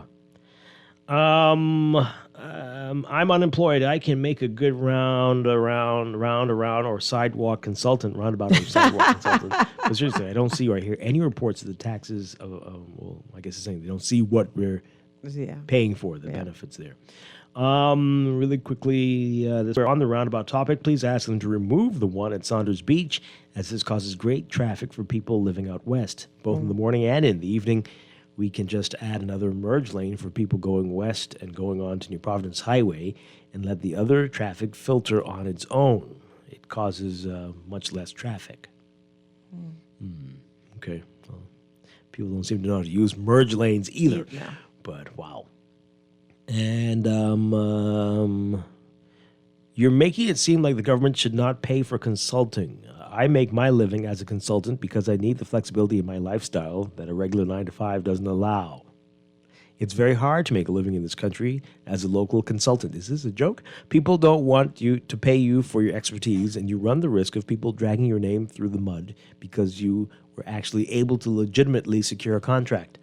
This is unfair to consultants like me just trying to earn a living. Okay. This is a real text? I don't know. I do What's happening? consultancy too, so I don't know what's happening here. You know, I'm not sure. Yeah. Well, there are different types of consultants, right? Sometimes you bring a consultant because the thing that you need the consultant to do is not Correct. something that your people do. To have the and so they're expertise there to for a do. limited amount of Correct. time. Right, But we've but you got don't- consultants who are working full time. Correct. Who are there telling people what to do. For 5 acting years, as if they're every the day. boss. Correct. So that's the type of consultant we're having an issue with. Not what you're talking about, texter. This is a real text. But there are plenty of people running a place, but their title is consultant. Consultant. And like, And they what is consult. that? Consult. Right. You got to consult them Yeah. to do anything. That's the problem. No. It's, being a consultant, you bring a certain expertise to help for a particular period of time. Yes, exactly. That's what Not you do. indefinite. Right. And you're trying to run the place. Let's take one call, then we got to go to a break. Good morning. You're on the air. Good morning, Mr. Strachan. Hi, good morning. How are you, sir? Doing well. And Miss Dean, how are you, ma'am? I'm well, thank you. Full. I am somewhat disturbed by some of the comments that I am hearing, and I know everybody has their opinion, including the hosts and your callers and texters.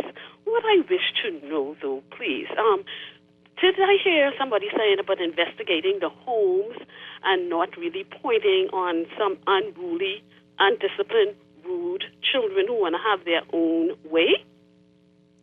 Huh? I'm not sure what you mean. What? Okay. What I'm hearing is that the homes need to be investigated. Now, a lot of the homes, especially are single-parent homes, right, with a mom only. Now, did I really hear that you all are only focusing on it? We have some homes where there's abuse, and yes, those homes need to be investigated. But I don't really hear about the children who are running away, wanting to have their own way. Okay, my next point. Sorry.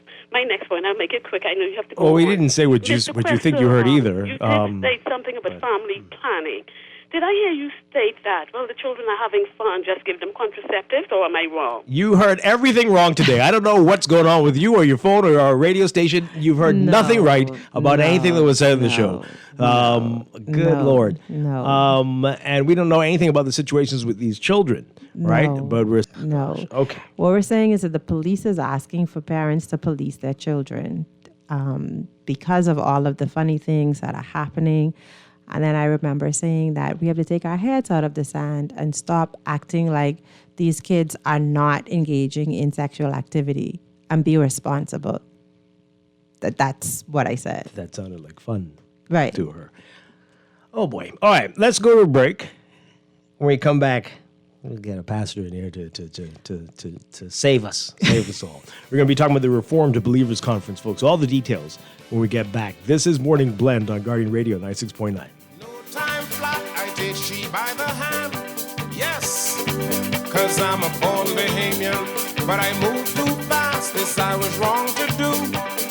Now I'm gonna know she's Bahamian too. Just for holding she hand, to my surprise, Her shoe heel caught me right between my eyes as she was looking pretty and smiling with me. Expand your vision and chart the path to a bright future at the CIBC Caribbean Ignite Leadership Conference, 27th of June at Bahamar from 9 a.m. to 12 noon. Join Sarah Kunst, a venerated entrepreneur who has worked at Apple and Red Bull. Sarah is a Forbes 30 Under 30 Future Innovator and has been honored by the Wall Street Journal. Also hear about the leadership journey of Anthony Ferguson and Crystal Rutherford Ferguson. This event is designed for senior business executives and seasoned entrepreneurs. Register at cibcfcib.com/ignite to secure your space. Only successful registrants will be acknowledged. Join us for the Ignite Leadership Conference, June 27th at Bahamar. You try to rest, but roll with the best. For all your printing needs, there ain't no one better, no. For posters and banners, magazines and flyers, for window decals, greeting cards and newsletters. No job too big and there's no job too small. You name it, we can print it. Just give us a call. Let Print Masters bring your masterpiece. Nassau Guardian Building, telephone 302-2361. Hey Dunkin' fans, get ready to celebrate the sweetest day of the year, National Donut Day, June 7th. For one day only, Friday, June 7th, enjoy a free donut with the purchase of any drink at Dunkin'. That's right, your favorite coffee, iced tea, or frozen drink gets even better with a delicious donut on the house. Choose from our mouth-watering lineup, classic glazed, chocolate frosted, jelly-filled, and more. There's a perfect donut for everyone. So mark your calendars and head to Dunkin' on June 7th, because at Dunkin', we make every day a little sweeter. Don't miss National Donut Day, Friday, June 7th.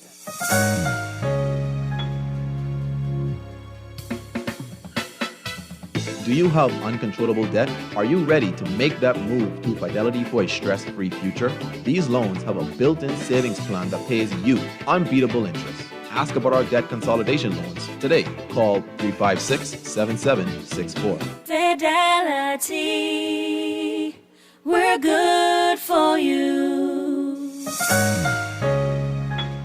Living with a neurological condition at Cleveland Clinic in Florida, we do whatever it takes to make life better today while discovering new treatments for a brighter tomorrow. From epilepsy management to specialized spine care and brain tumor surgery, we're delivering world-class neurology care for the day-to-day, for the days you live for every care in the world. Visit clevelandclinicflorida.org/Caribbean. Here's to the go-getters, the early risers, and the late-night dreamers. You, the visionaries, painting futures in your mind, in your studio, your office, your sacred space. Here's to the adventurers, explorers of every realm. To you, the innovators, turning the cogs of progress. In a world where connection is a lifeline, a pathway to possibilities. Alive is the perfect connection for everyone, every lifestyle. Every day. Visit BeAlive.com today. Now let me see now. 326 ETIC. Hello? This Epic Eckert battery. This Miss Beulah from round the corner. I hear you're selling tires now on. It's the Lord. It's about time. I live Fox Hill and Fire Trail. It's too far. That ain't all. They open Monday to Friday, 7 a.m. to 7 p.m. On Sunday and holiday, 8 a.m. to 4 p.m. My brother Sam, he's a hacker, and he could go right there and get fixed up. Call us at 326 EPIC. We ship also to the Family Island. RBC is good for all of you. Life is full of twists, turns, and defining moments that create your own unique story. However your story unfolds, we're here to help guide you through it. From every big decision to every new adventure, RBC is good for all of you. Visit rbc.com/Caribbean/all of you. This is Guardian Radio 96.9 FM, Nassau, Bahamas.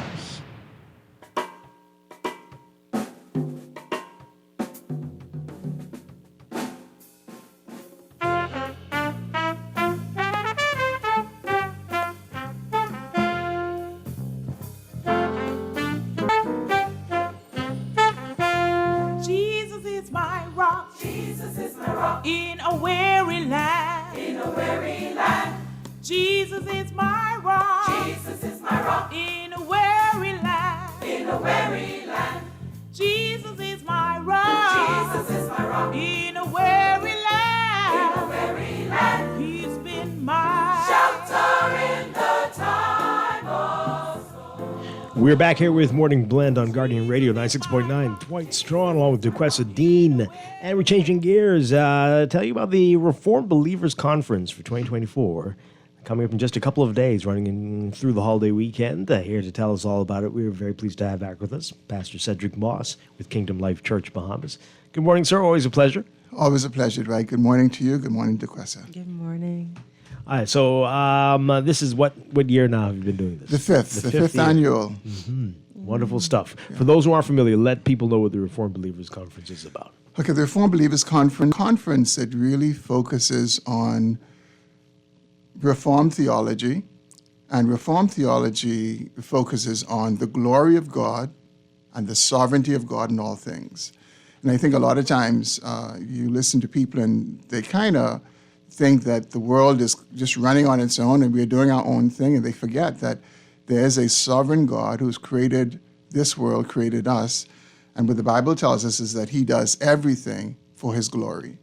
And so the conference is really to remind people of this truth, and the themes that we focus the conference around are to really get people to understand these different aspects of the sovereignty of God, the glory of God in all things. Mm-hmm. Okay, so let's go a little deeper on that. Okay. A definition of Reformed theology. Okay. And tell us. Well, the Reformed theology certainly is different from what you would call popular theology today. Mm-hmm. Popular theology is man-centered. So, for example, when we think of salvation, most people will think that salvation starts with a person saying, knocking on God's door and say, would you save me? Mm-hmm. And the Bible doesn't teach that. What the Bible teaches is that salvation is of the Lord from start to finish, that God has, before the foundation of the world, chosen to save people. And in time, he brings them to saving faith. And he does it for his glory. Mm-hmm. And I think much of Christianity that we observe today, God is like a genie.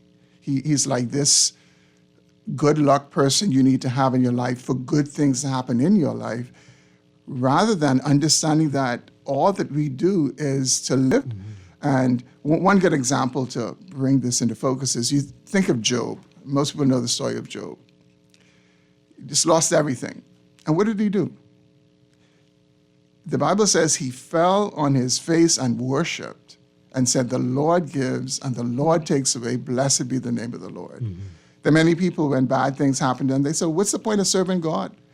And so they see God as this person, this being they need to have in their lives for good things to happen to them. And the reality is that good things don't always happen to us. We live in a broken world, and many times we suffer. And even when we suffer, God is still good, God is still faithful, and his word is still true. And so the conference is to really to bring people away from what I would call cultural Christianity to biblical Christianity. Mm-hmm. Mm-hmm. So does it matter how good you are? Does it matter if you are living a Christian life? What difference does it make? None of us is good enough, because with God, only perfection matters. Mm-hmm. So if a person is a Mother Teresa, if a person is 99.99999% good, they fall short of God's glory. Mm-hmm. The only one who is perfect is the Lord Jesus Christ. And only those who put their trust in him, God credits his perfect righteousness to them, and he accepts them on that basis. Mm-hmm. And that's salvation. Mm-hmm. Salvation is all of grace. Mm-hmm. And yet we tend to think that it's some grace and a lot of works. And oftentimes you go to funerals and you'll hear people talking about the good works that this person did. And so on that basis, God should let them into heaven. Mm-hmm. The Bible says all of our righteousness, our best acts of righteousness, are filthy rags in his sight. Mm-hmm. Filthy rags. Mm-hmm. Wow. So, I mean, a lot of people are going to feel dispirited by this. So this is so it doesn't matter what I do. Well, here's the thing: what it is intended to do, what the Bible is intended intends these things to do, because he's our only refuge. He's our only hope before a holy God. If we go in our own right, we cannot stand a judgment before a perfect God who knows all things in our own right. And so there's this parable in the Bible where this marriage feast, and there's this one man who's there and he doesn't have on the garment that he's supposed to have on. He's thrown out because in those days, the groom was responsible for giving everyone who came to the wedding feast the proper garment to wear. The only garment that is appropriate and acceptable on the day of judgment is the garment of the righteousness of Jesus Christ. And that's what God looks at, and that's what he credits to those who put their trust in Jesus. Yeah. Wow. Yeah. So what was it that made your organization think that this conference was something that was needed and that would make a difference? Because we live here, and if you think about it, think about the number of churches we have in the Bahamas. Think of the number of people who profess to be Christians. And then look at the state of our society. Something has to be wrong. That cannot be the Christianity of the Bible. Because if those number of churches were true churches, those numbers of people were genuine believers, our society would be different. It would look very different. The Bible says that we're the salt of the earth and the light of the world. And if we were being effective in that, true to the Bible, our society would look very different. Okay.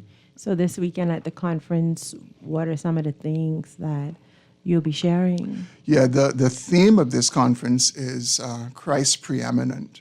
And what the Bible teaches is Christ is preeminent in all things. He's preeminent in salvation, but he's also preeminent in creation. And if Christ is indeed preeminent, if he is, and we believe that he is, then he should be preeminent in our lives. And so the conference is going to open on Thursday evening at 7:30, and we have at the conference, this will be his third year being with us, Ken Jones from Glendale Baptist Church in Miami, and he's going to be addressing us on Christ-centered preaching.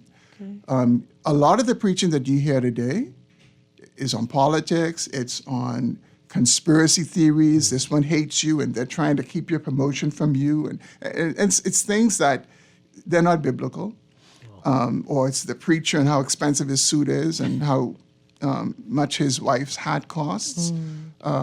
And so Ken Jones will be reminding us that it is Christ-centered preaching that transforms the lives of people.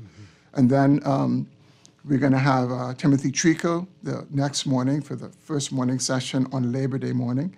He is going to be addressing us on Christ's preeminence in salvation. Again, when we think of salvation, we tend to think that we are the lead domino, but the Bible says no one comes to the Son except the Father draws them. No one. So God has to act first for anyone to be saved. No one will be saved. And the reason is because none of us wants to come to God and can come to God, therefore will come to God on our own. He must act first upon us to bring us to Christ. And then I'll be talking about Christ-centered living. And that is, if Christ is indeed preeminent, then everything that I do, and this is what the Bible says, whatever you do, in word or deed, do it all in the name of the Lord. So when I'm a husband, I'm to be a husband mindful of Christ. When I am working, I am to be a worker mindful of Christ. When I have an argument, I'm to be arguing with that person mindful of Christ. When someone cut me off in traffic, I'm supposed to be mindful that I belong to Jesus Christ and do all things in his name. In his name. And here's the thing about that sounds like a tall order. But God never calls us to do what he does not give us the grace to do. It would be frustration if he puts these things on the top shelf that we can't. He gives us grace to do these things. And then Julian Russell will be talking about, in the next session on Friday morning, he'll be talking about Christ-centered serving. There are a lot of people who serve in the church, but they serve for attention. They serve for all kinds of other things. Wow. And we are to serve as Christ has served us. And the Bible says, whatever you do it as unto the Lord, not for the eyes of men. And then Jarvis Singleton is going to be talking about something that will shake a lot of people's cage, and it is Christ, suffering that honors Christ. Wow. Suffering that honors Christ. Your body's ravaged with cancer, or you have a child who's been born with a condition, and you realize that you're going to care for that child for the rest of your life. How do we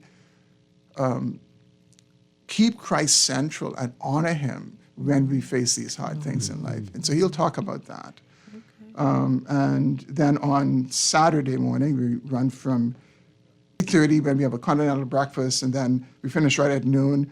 Bryn McPhail will be talking about Christ-centered discipleship, and this will address a great deficit that is in the church. And one of those deficits is that we tend to be very good at sharing the gospel. People come to Christ, but then we let them fend for themselves. We don't bring them in and try to disciple them in the ways of the Lord, that they can grow and mature and be healthy Christians. And then the final one, with Ken Jones, he'll close us out, is Christ preeminent in perseverance. There are many Christians who believe that you can lose your salvation, that that you can get saved, but there's something you can do or not do, and you can lose your salvation. The Bible doesn't teach that. Okay. The Bible teaches that those who truly belong to Christ will always belong to Christ. And even though they may stray, they will not die in a condition of apostasy or unbelief. Okay. God in his mercy will bring them back. Okay. And so we believe in the eternal security of the believer, and Ken Jones will be talking about how it is Christ who preserves us and causes us to persevere to the very end. Okay. So this will be Thursday into Saturday. That's correct. Thursday evening, we start at 7:30, and then on Friday, we go until 3 in the afternoon, then on Saturday until 12 noon. Okay, and where is it going to be held? We're partnering, we partnered the conference with St. Andrew's Presbyterian Kirk, and so it's going to be held at their facility on Shirley Street. Okay. It's south of the Central Bank, and it is east of Government House. It's on that curve. Right on the curve, right on the corner. Yeah. And there's ample parking around. They have the privilege of using the Central Bank's parking lot as well, so there's parking there. Wow. Is there a charge? There's no charge. Okay. And this is another reason we have the conference. In the church, there's too much buying and selling. Oh boy, you might need to say that again. There's too much buying and selling. In some churches, it's like going to a food store. You get nothing unless you pay for it, and that is so sad because Jesus cleansed the temple because of that. Right. He was angry because of that, and so we have always offered the conference free of charge. We will continue to do that, and it includes good food. Okay. We have a continental breakfast that starts on Friday morning, also on Saturday. We have lunch prepared both Friday and Saturday. And so we have a reception after the first session on Thursday evening. And so Jesus said, freely you have received, freely give. Wow. And so the conference is marked by generosity. Yeah. We'll be giving away free books as well. Nice. To those who attend. And this is really what we believe biblical Christianity is. Okay.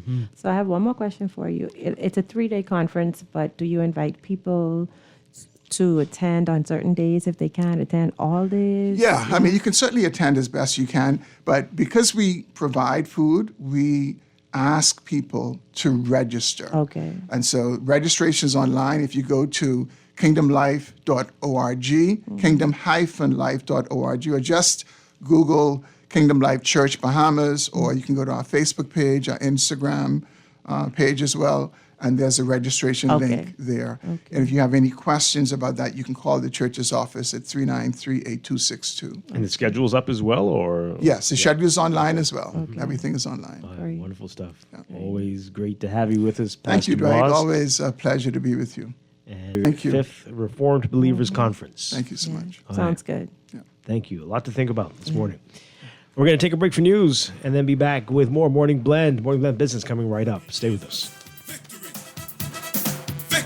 In Jesus, victory. Victory in Jesus, victory. Victory in Jesus, victory. I heard an old story, how my Savior came from glory, how he gave his life on Calvary to save a wretch. I heard about his groaning and his This precious is blood. Guardian Radio 96.9 FM, Nassau, Bahamas. The views and opinions of the hosts and guests are their own and do not necessarily reflect the position of the management and staff of Guardian Network. Wake up, it's a new day. Wake up, it's a new day.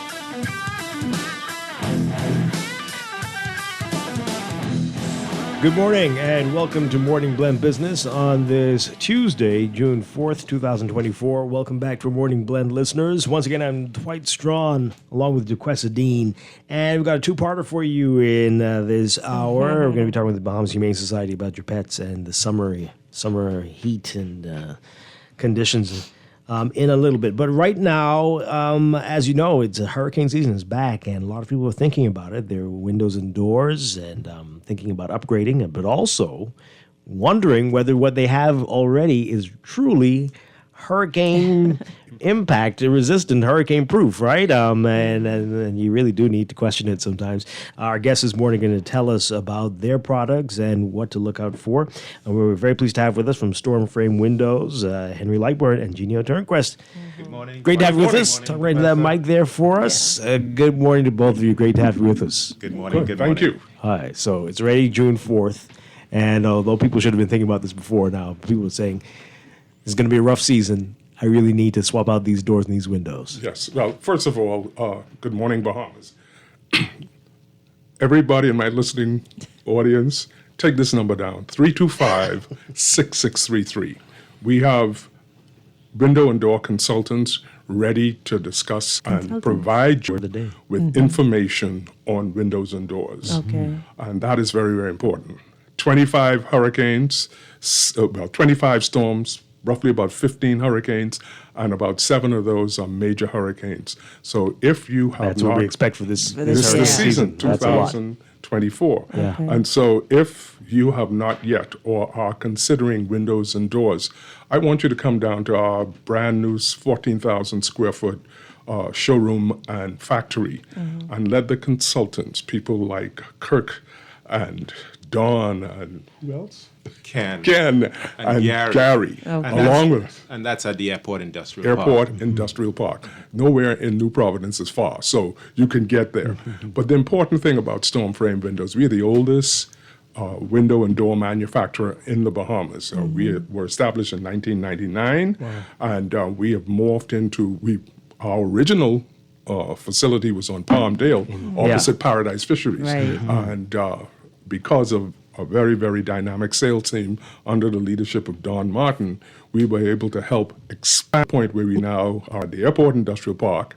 And secondly, we have 14,000 square feet of showroom and factory. So if you come down, we could show you the windows and we can explain to you how windows function, impact windows. Okay. I heard you talk about coming in to see your consultants. Do you have consultants that do home assessments? Yes. Well, that's all part of our responsibilities. We will go out and measure windows and doors for you.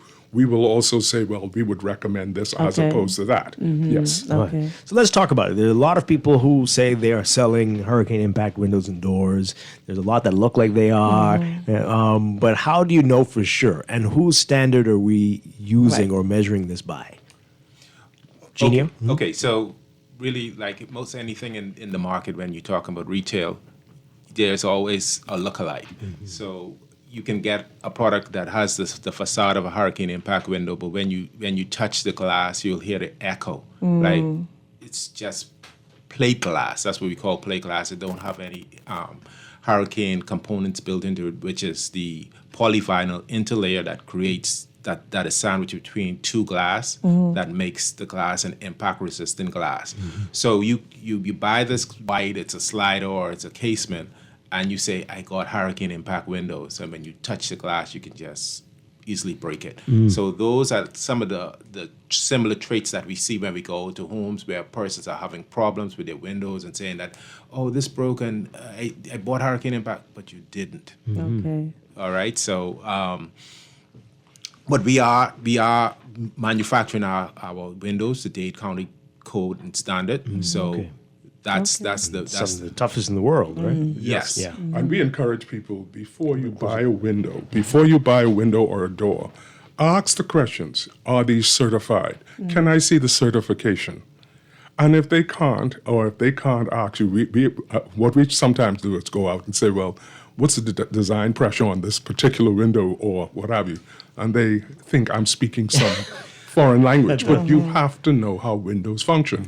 I had to learn, because this was a new industry for me, as winds increase, glass starts to bend. And if it is not properly anchored in, it will get sucked out. All right? In Dorian, for example, we did a lot of work in Baker's Bay and in around that area. And one of the owners who was out there doing work, he said that whole sides of buildings went down, but the windows and doors that we installed were still functioning. Jeannie had mentioned Dade County standards. We have something called Notice of Acceptance, and there are very few companies in New Providence that have Notice of Acceptance. That means they ran through a battery of tests. They shoot missiles at the window, et cetera, et cetera. All I'm encouraging individuals to do, if price is not your only reason for buying, then Storm Frame Windows is for you. 325-6633. We will come and we will show you, because if you are saying price is important, what about safety of you, your family, and your asset, the home? So why should people get impact windows? Isn't it cheaper to just replace the glass if it's broken? Yes, it's cheaper to place Right, so let's talk about why they should get the impact versus a regular. So let me speak to that part of it. In most instances, when you buy a product, you buy it for the long term. So it is an investment. A couple $100 over out of your pocket is an investment. So when you buy these windows, you want the windows to do as much as the window can do for you, as opposed to a product that does less for you. So the hurricane impact window not only protects you from hurricanes, it also helps you during the regular season with energy efficiency. Less noise infiltration, less dust infiltration. All these other components are built into the window. So if you're running your air condition 24/7, you're saving on energy. You're not being disturbed in the night by noise pollution with dogs barking, cars passing, and all that stuff. Sirens. Yes, sirens. So you have a sense of peace and tranquility within your home. Then burglary. And we're talking about protecting your asset, not only from hurricanes do you want to protect your assets from, but if you were to buy one of the windows that has the facade of a hurricane impact and don't have all the built-in security features of locking and sealing, then a burglar, the couple dollars you thought you saved on the product itself, a burglar could come and wipe you out with all your flat screen TV, your high-end appliances, whatever it is that you may have in your home that you think is of value, you use something inferior to protect that. And here goes the loss of not investing right the first time. Okay. So is the hurricane, sorry Dwight, is the hurricane resistant or hurricane impact window breakable? Yes, it is. And what we call it is spider. It has a spidering effect. If you were to take a sledgehammer and hit the window, it will not shatter. Okay, so it won't shatter. No. Right. And to add to what Jeannie will say about security, most thieves believe in smash and grab. Right. Can't do that with our windows or doors. Right. All right, because of the way the doors manufactured. Okay. So it'll shatter, but it won't break, They so will you have won't to- be able to. yeah, well, Okay. Okay.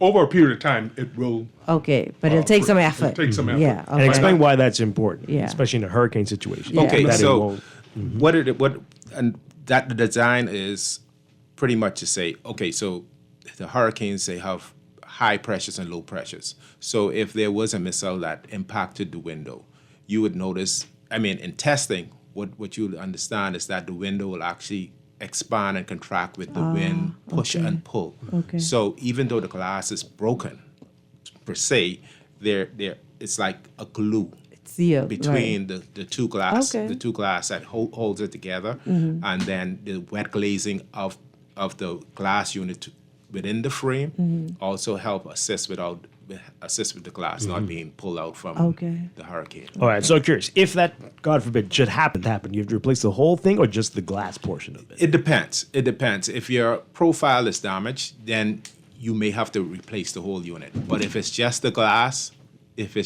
glass, unit, then because we manufacture the units here, we are able to cut a new set of glass, take out the old one, put in the new one, and you're back to good. Yeah. Oh, so you manufacture. We Yes. manufacture casement windows and awning windows, fixed windows, and what have you. Okay. We import a lot of sliding windows, Okay. single hung, which are push up, and we find that all in all, our quality and their quality about one and the same. How many people do you have working on the manufacturing side? Well, we're 30 persons because we not only have a team of manufacturing personnel, we also have installers, and we also have a remedial team, persons that goes out if you have a slight issue with your product and you need it addressed. Like I said, like if somebody tried to break into your residence and they smashed the glass and wasn't able to get in, then that glass requires replacement. So we have a team that goes out and address that And one of specifically.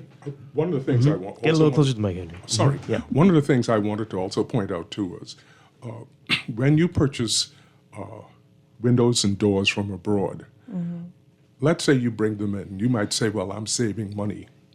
Jeannie and I had a conversation about that. But when you look at all the headache you have to go through in terms of The customs logistical. duty, The delivery. logistical process. Right. Yeah, So- and so that is a problem unto itself. Whereas if you come to Stormframe, we solve all of that for you. Right. And the other thing is this: we have a remedial department.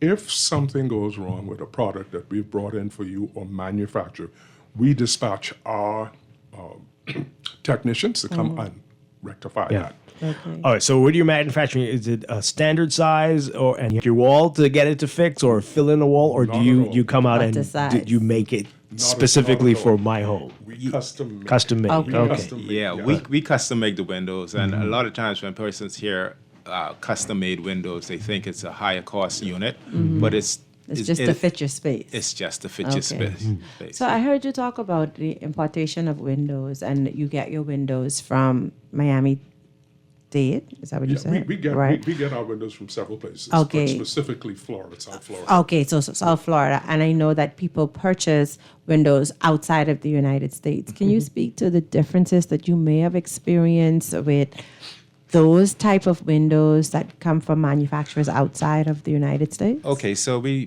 touched on it earlier in terms of that the facade, the window looks like a hurricane impact window. Some windows are represented as impact window, but like Henry mentioned earlier, there are some engineering flaws when a full inspection of the anatomy of the window. Some of the glass is not wet glaze. And then in some instances you have, some persons say, well, I get triple glass. Well, it's triple plate glass. It is an impact glass. So you have and they say, oh, my glass is 1 inch thick. Yes, it's 1 inch thick because you don't realize the makeup that these are what you call insulated units. So you have a plate glass and another plate glass, and then it makes up the 1 inch. So there's a lot of misrepresentation of what you're receiving when persons are selling you things abroad.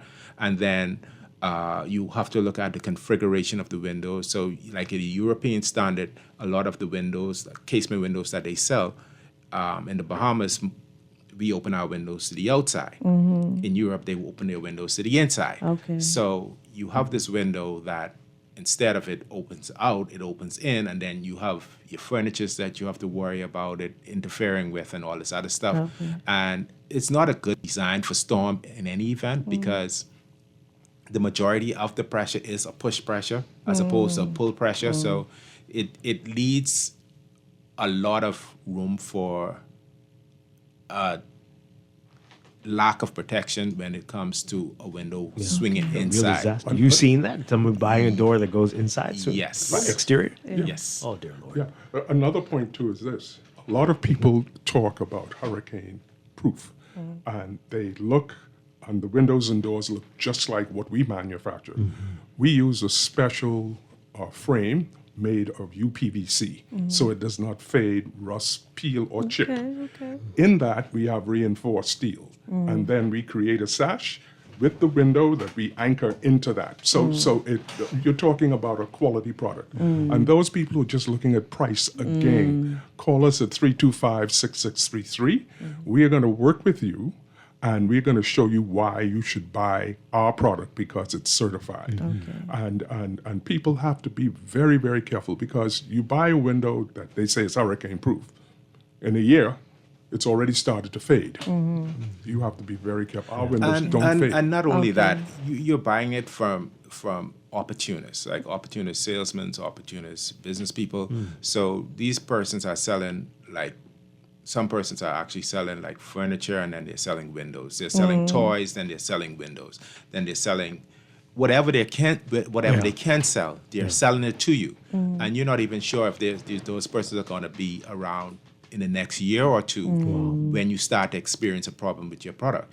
So you got to be very mindful of where you're placing your dollars. You mentioned notice of acceptance as we do it. NOA. So why don't we have a Bahamian standard? No, well, they apparently, and please correct me if I'm wrong, but after Hurricane Andrew in, I think it was 92. Yeah, 92. Dade County We just adopted that? Adopted a certain standard because when you looked at the area between Miami and Homestead, it was almost like somebody dropped an atom bomb on it. It was total devastation. And so they created these standards. And so I understand that these are the same standards that were adopted to some extent by the Ministry of Works. As a matter of fact, we just had them come and do a tour, and they were blown away that we made such windows and we were that organized and what have you. And we are encouraging government to encourage all of their contractors to come through us, especially with these low-cost homes. A lot of capital projects. Yes, that on they the do. capital projects, because too many times everybody go abroad because it's cheap. Yeah. But I mean, you would think that there would be a standard for the country. Right, So a they wouldn't standard straight allow across. those substandard Right. things to be getting into the should. place, right? I'm looking at you.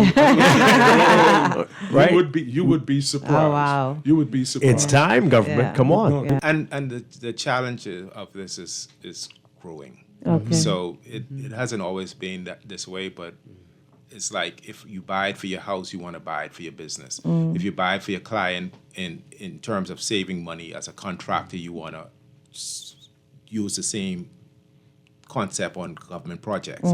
But government need to take charge of their And make sure standards it's and standard, ensure right. Absolutely. Right. that they're getting the Right. real McCoy. The other thing, right, too, is this. Some people bring windows in from far away, 15,000 miles away. Where do you get parts? You know what happens when you bring in vehicles. Where do you get the parts? Whereas with storm frame windows, we have the parts to fix these things right away. Right. And that's why we say, we've been around 25 years. All these other companies have been popping up overnight, 5 years, 10 years, 12 years. But when you come right down to it and ask them specifically about windows, they're lost. It's like buying knockoff Gucci and Pucci and stuff like that from downtown, you know? Yeah. boy. So is there a difference, hurricane resistant, hurricane proof with windows? Well, I Because I've heard both terms. Well, I think the terminology of proof is like something that we develop on our own. Okay. But it's really hurricane resistant. So it's one. It should be one thing. Yes. Okay. All right, so for the skeptics out there, like, hey, hurricane shutters work fine. I just put that up. I don't mind. I put it up, I leave it up, and take it down whenever. I don't need to spend all this money for this stuff. What do you say to those people? Well, Henry? yeah. Well, I would say, okay, in your 30s and 40s and even 50s, you could climb up on the roof and put them up and climb up on the ladders. After a certain age, you don't climb, all right? You don't go up on ladders. All you have to do, and you can have your children or grandchildren come and just close the windows. That is the reason I say buy the windows. And hurricane shutters are sharp. You ever got cut by one of them before? Oh, my goodness gracious. And my God. And I'll also add to that. There are many instances where the hurricane shutters are good in terms of what it's intended to do, to protect your home during a hurricane. But first, you have to put it up. So one of the instances I always try to one of the circumstances I always try to bring to the person's attention, what if you're traveling? Yeah. What if you're not feeling well? Yep. And a storm rapidly descends on us? And they're locked up in your house and no one can get in there to put them up. No one can help you with it. That's number one. Number two, the hurricane shutters only work for you while the storm is. But the hurricane impact works for you throughout the year. Like I said, it helps you with your energy efficiency. It helps you with noise pollution. It helps you with air and dew infiltration. So all of these things that impact the inside quality of your home, you don't get to experience that with a hurricane shutter. So you pretty much pay almost the same price for the hurricane impact window. You're saying it's a couple dollars less, but you're losing in so many other areas. I think it's also good to be able to have light. Like, when you put the shutters up inside your house, gets really, really dark. Yes. But with the windows, you still have lighting from outside. And you can see the hurricane outside, and you can too. See, Which is scary. Yes. Yeah. But the important thing basically is before you buy impact windows or doors, come talk to us. 325-6633. Come and talk to us. We will show you our windows, our doors, and show you how sturdy they are and what they can and cannot do. Do you offer payment plans? Well, but when it comes to off-the-shelf product, because we do bring in stock windows as well. So if you needed it like right away, you can buy it off the shelf. However, if you're doing a custom order, it's 50% down, and it takes about 4 to 6 weeks for it to be manufactured. So you have an opportunity to pay in increments up to that period of time until the windows is ready. Yeah, I'm glad that Genio said 4 weeks because every manufacturer, you still have time. The hurricane season will last until November, so that's like another 5 months. So if you are planning, before you make a deposit anywhere else, please come and see us. We can give you the 411 on all of the window products that we sell, and our prices are very, very competitive.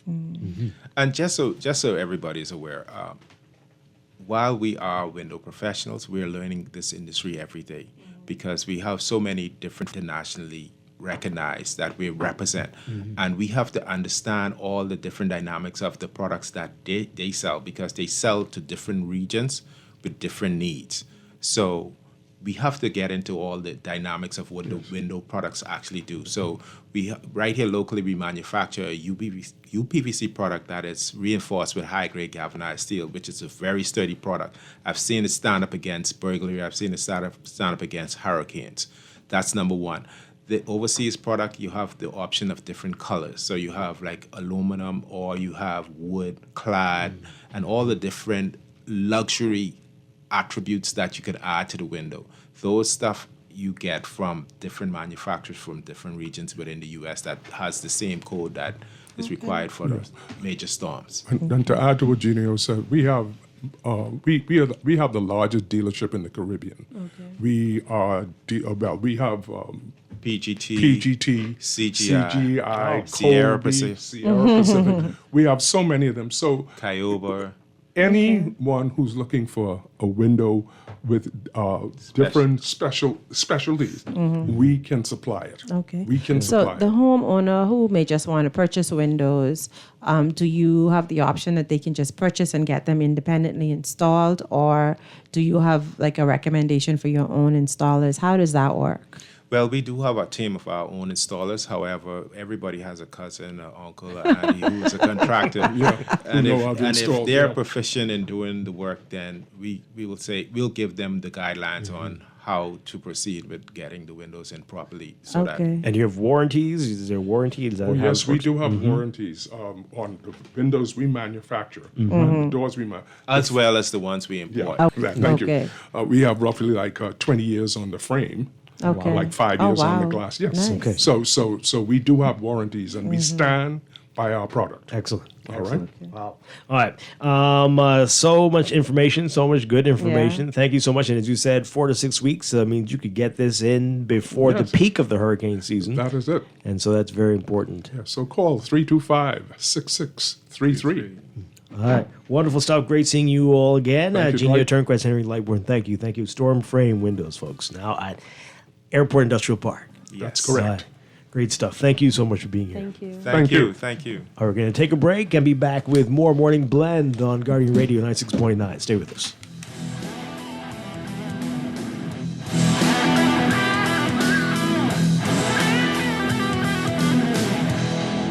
Earning zero interest on your savings at the bank? With as little as $100, you can start earning interest on your money while you're sleeping, eating, or standing in line at the bank with the CFAL Savings Express Plan. Ready to invest? Start by putting $1,000 into our mutual funds and earn interest there too. Because it's CFAL, visit CFAL.com to start now. CFAL, growing wealth for future generations of Bahamians. Applying for a mortgage but don't know where to start? Use these tips to speed up the process. First, visit your bank and get pre-qualified. This is an assessment of your ability to repay. To get pre-qualified, carry a passport, a recent pay stub or verification. If self-employed, 2 months bank statements and a bank reference letter. Ask questions. Is there an application or commitment fee? What will the interest rate be? Are there any closing costs or prepayment penalties? Get smart. GetMoneySmartBahamas.com.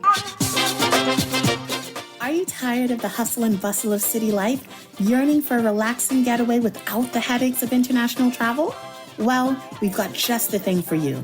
Escape to paradise without leaving home with our limited time 2-fly free offer for Bahamas residents. Whether you're craving adventure, seeking to reconnect with your roots, or simply yearning to unwind in secluded shores, the Family Islands has something for everyone. But you better act fast, because this incredible 2-fly free offer is only available until June 30th. Don't let this opportunity slip away. So why wait? Book your trip today. Escape the ordinary, discover the extraordinary, and experience the magic of the Family Islands. Visit BahamasResidence.com for more information and start planning your ultimate island getaway today.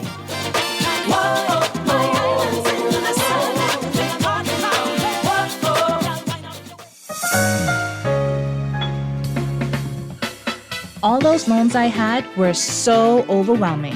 Fidelity's debt consolidation loan combined all my loan one easy payment with a built-in savings plan that pays me unbeatable interest. It's time to make that move to Fidelity. Call 356-7764. Fidelity, we're good for you. This is Guardian Radio 96.9 FM, Nassau, Bahamas.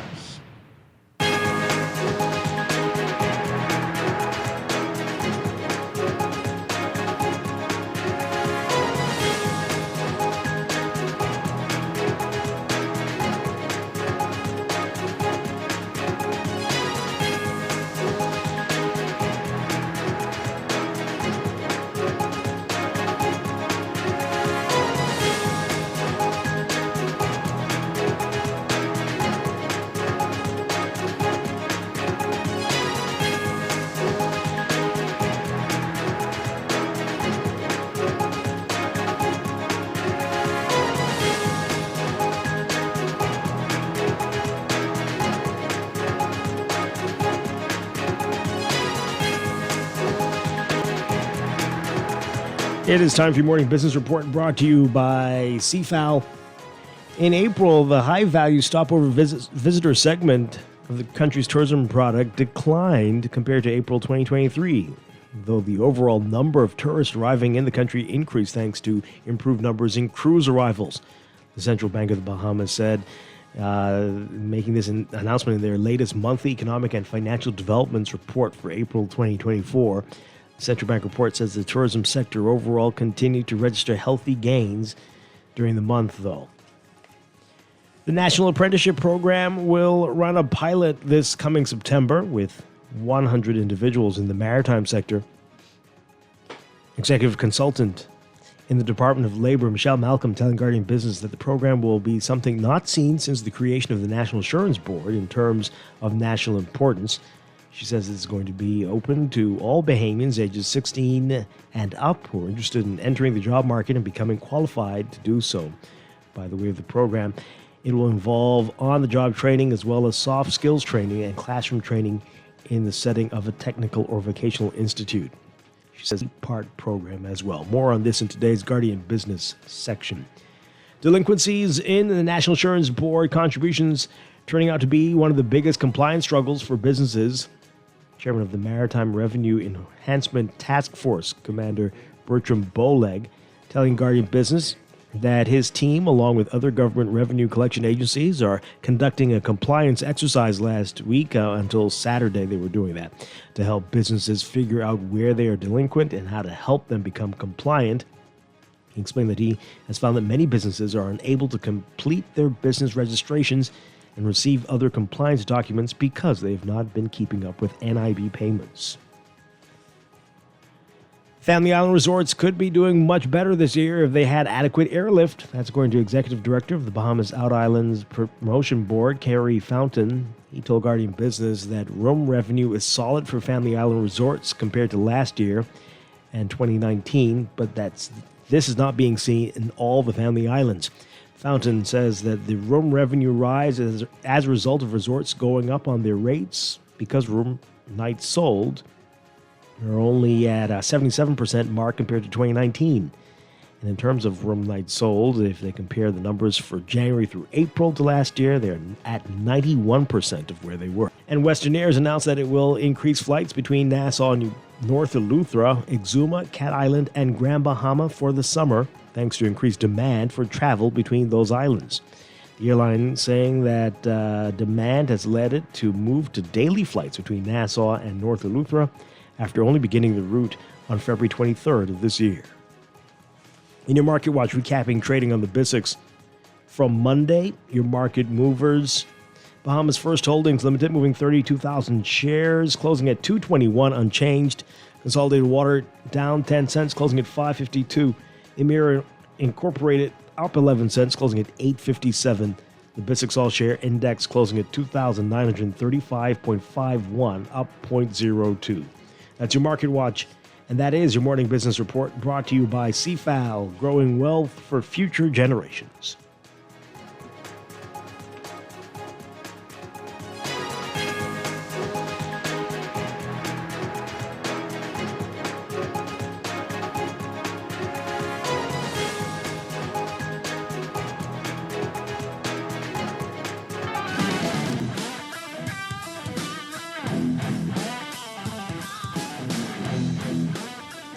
And we are back here with Morning Business on this Tuesday morning. Dwight Strachan along with Duquesa Dean. And it is hot, folks. It's hot out there. It's hot for people. So imagine how it is for pets, our beloved pets. And it's a struggle. It's big struggle. Percy Grant is with us from the Bahamas Humane Society. Good morning, Bahamas. Welcome back. Yes, thank you for having me.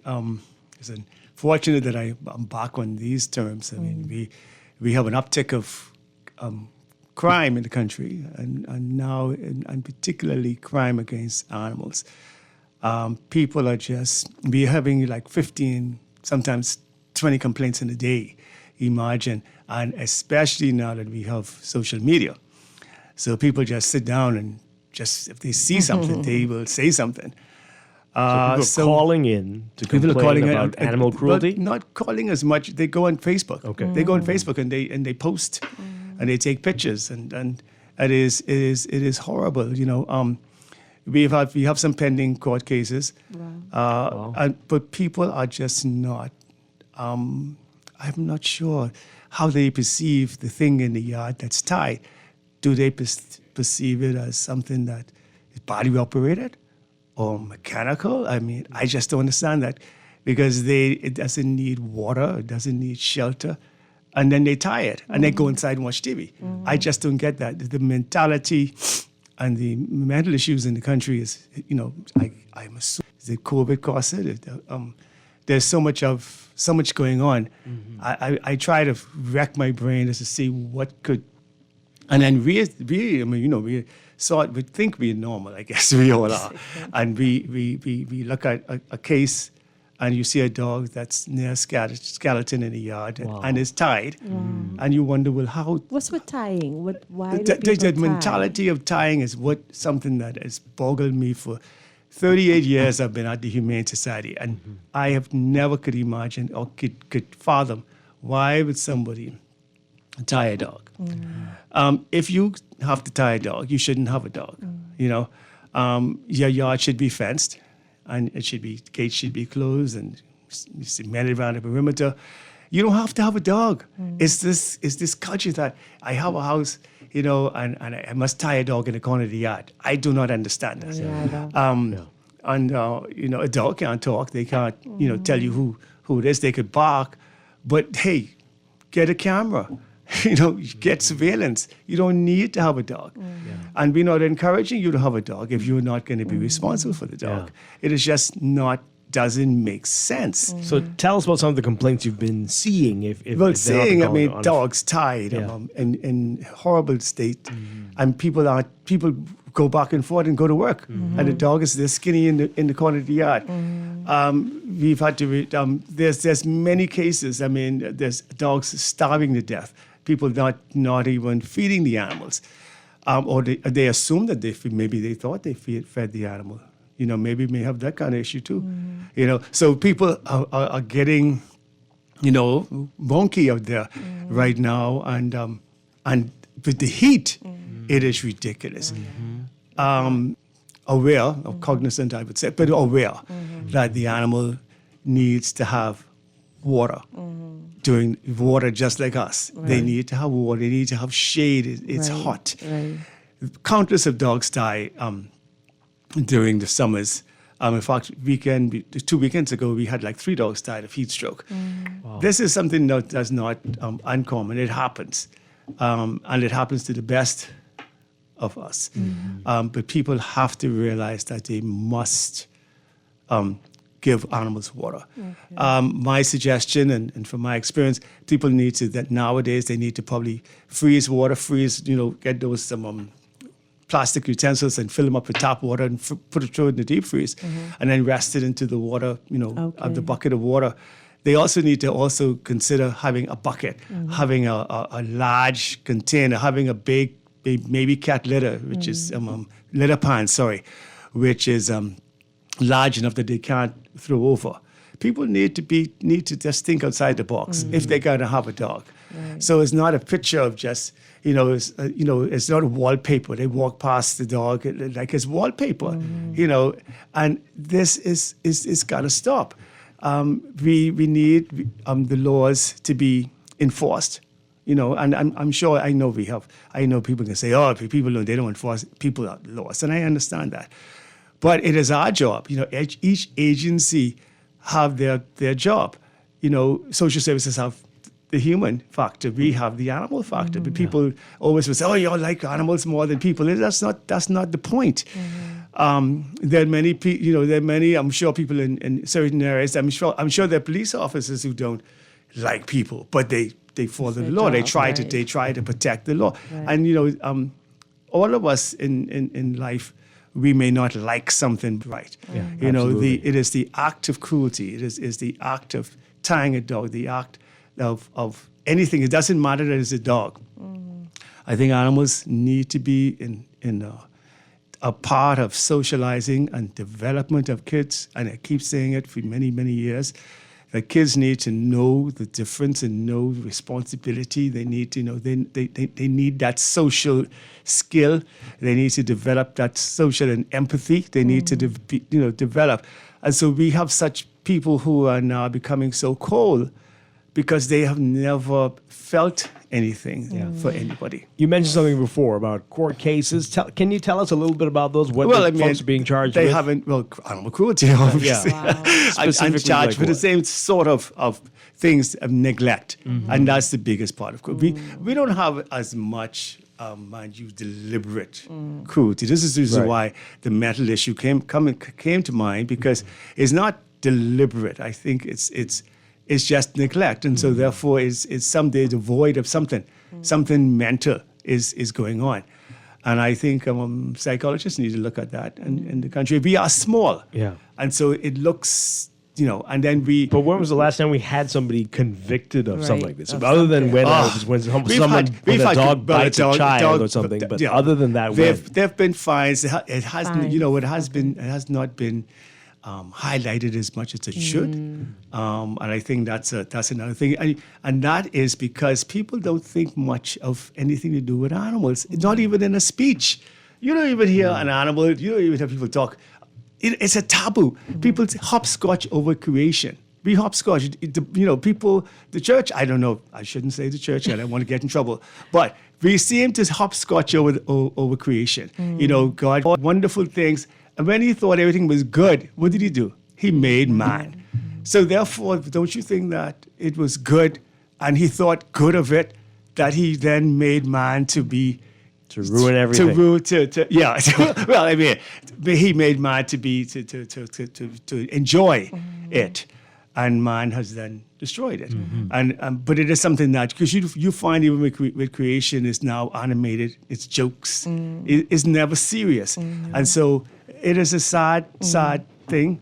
But we have to look ourselves in the other countries. I mean, we're just a small third, fourth world country. We know, Austria has the biggest, most stringent animal laws in the world.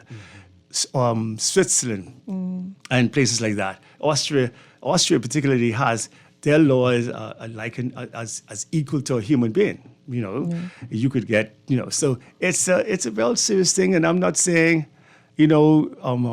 that we're a big country and we need to, but we need to come home to ourselves. So apart from them putting ice in the water, making sure they have sufficient water, that's outside dogs. Right. For outside and inside dogs, as we head into the summer, what are other things that people can do to ensure that their dogs are cool and comfortable? Like, everyone has those little trendy little small little dogs now. And those dogs especially, they need more care. Right. Because they can't take a lot of heat. Right. So they need to stay cool. If you don't have an air condition, then you need to put them in an area where maybe there's tile, or put a fan in the area. That's important. And I always encourage people to give their animals ice water or water that, they, particularly dogs that are heavy breed, like you have like chows, anything chow mix of these big foreign dogs that shouldn't be in the country. They need to be cool. And if you are going to have them and you want them to live, and particularly in the summer, you got to do it right. You got to do it right. You got to, and if you do unfortunately fall into that category where a dog is going in heat stroke, then you need to then do something desperately, douse that dog. Tell us about heat stroke. The signs that the dog is in heat stroke. Well, the dog is obviously panting and breathing very, very rapidly. As if it's poison, but it's not. And so you need to then submerge. You need to then get water. You need to get a hose. You need to put that dog. You need to make sure that the groin areas, is cool. If water gets there, I would suggest getting a bucket with ice with a towel and throwing it over the dog. But the dog has got to get immediately. Cool. Normal temperature for an animal is 101. If they get if you have the brain fries, you're going to lose it. Okay. So you're not seeing this with cats, though. Cats are sort of, interesting. Cats. That's why they say they have 9 lives. Cats. And even joggers or people taking dogs for a walk, they need to take a knapsack. They need to take a bowl, put a bowl and a bottle of water into that knapsack. They could stop it periodically and give that animal water, especially in this heat. But also gauging the temperature of the concrete, right? And the concrete, that's important because their pads, get burnt on the tar road. I mean, our feet will get burnt on the tar road. Right. Well, should you be doing that at all? Right. So during our regular days here, running with the dog in the middle of the day? In the morning. Yeah, that's what I'm saying. So people do still walk dogs, in the heat. Now we have a dog walking program, a very successful dog walking program at the Bahamas Humane Society. That happens on Wednesdays and Saturdays. And the folk come, we have a lot of expatriates and some locals come and they walk the dogs along the walkway and they go onto the field of the... no, not Botanical, the other, the Fort. Fort Charlotte. Yeah.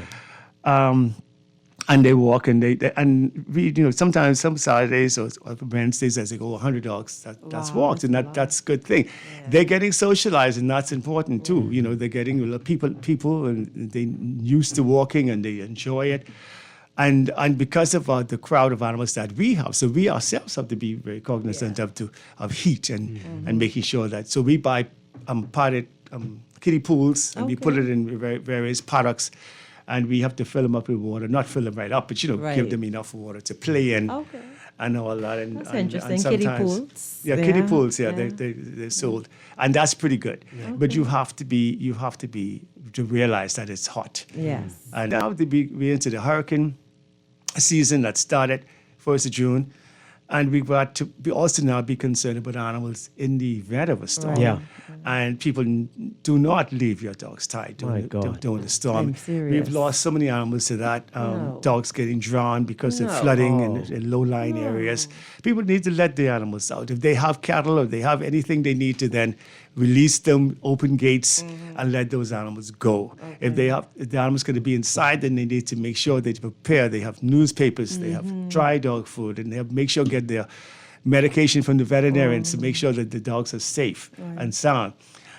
We've had so and as a part of preparing, you need now that in the beginning you need to now get your animals tagged, get them chipped. We have the chipping going on at the Humane Society. I think it's like $30, $35.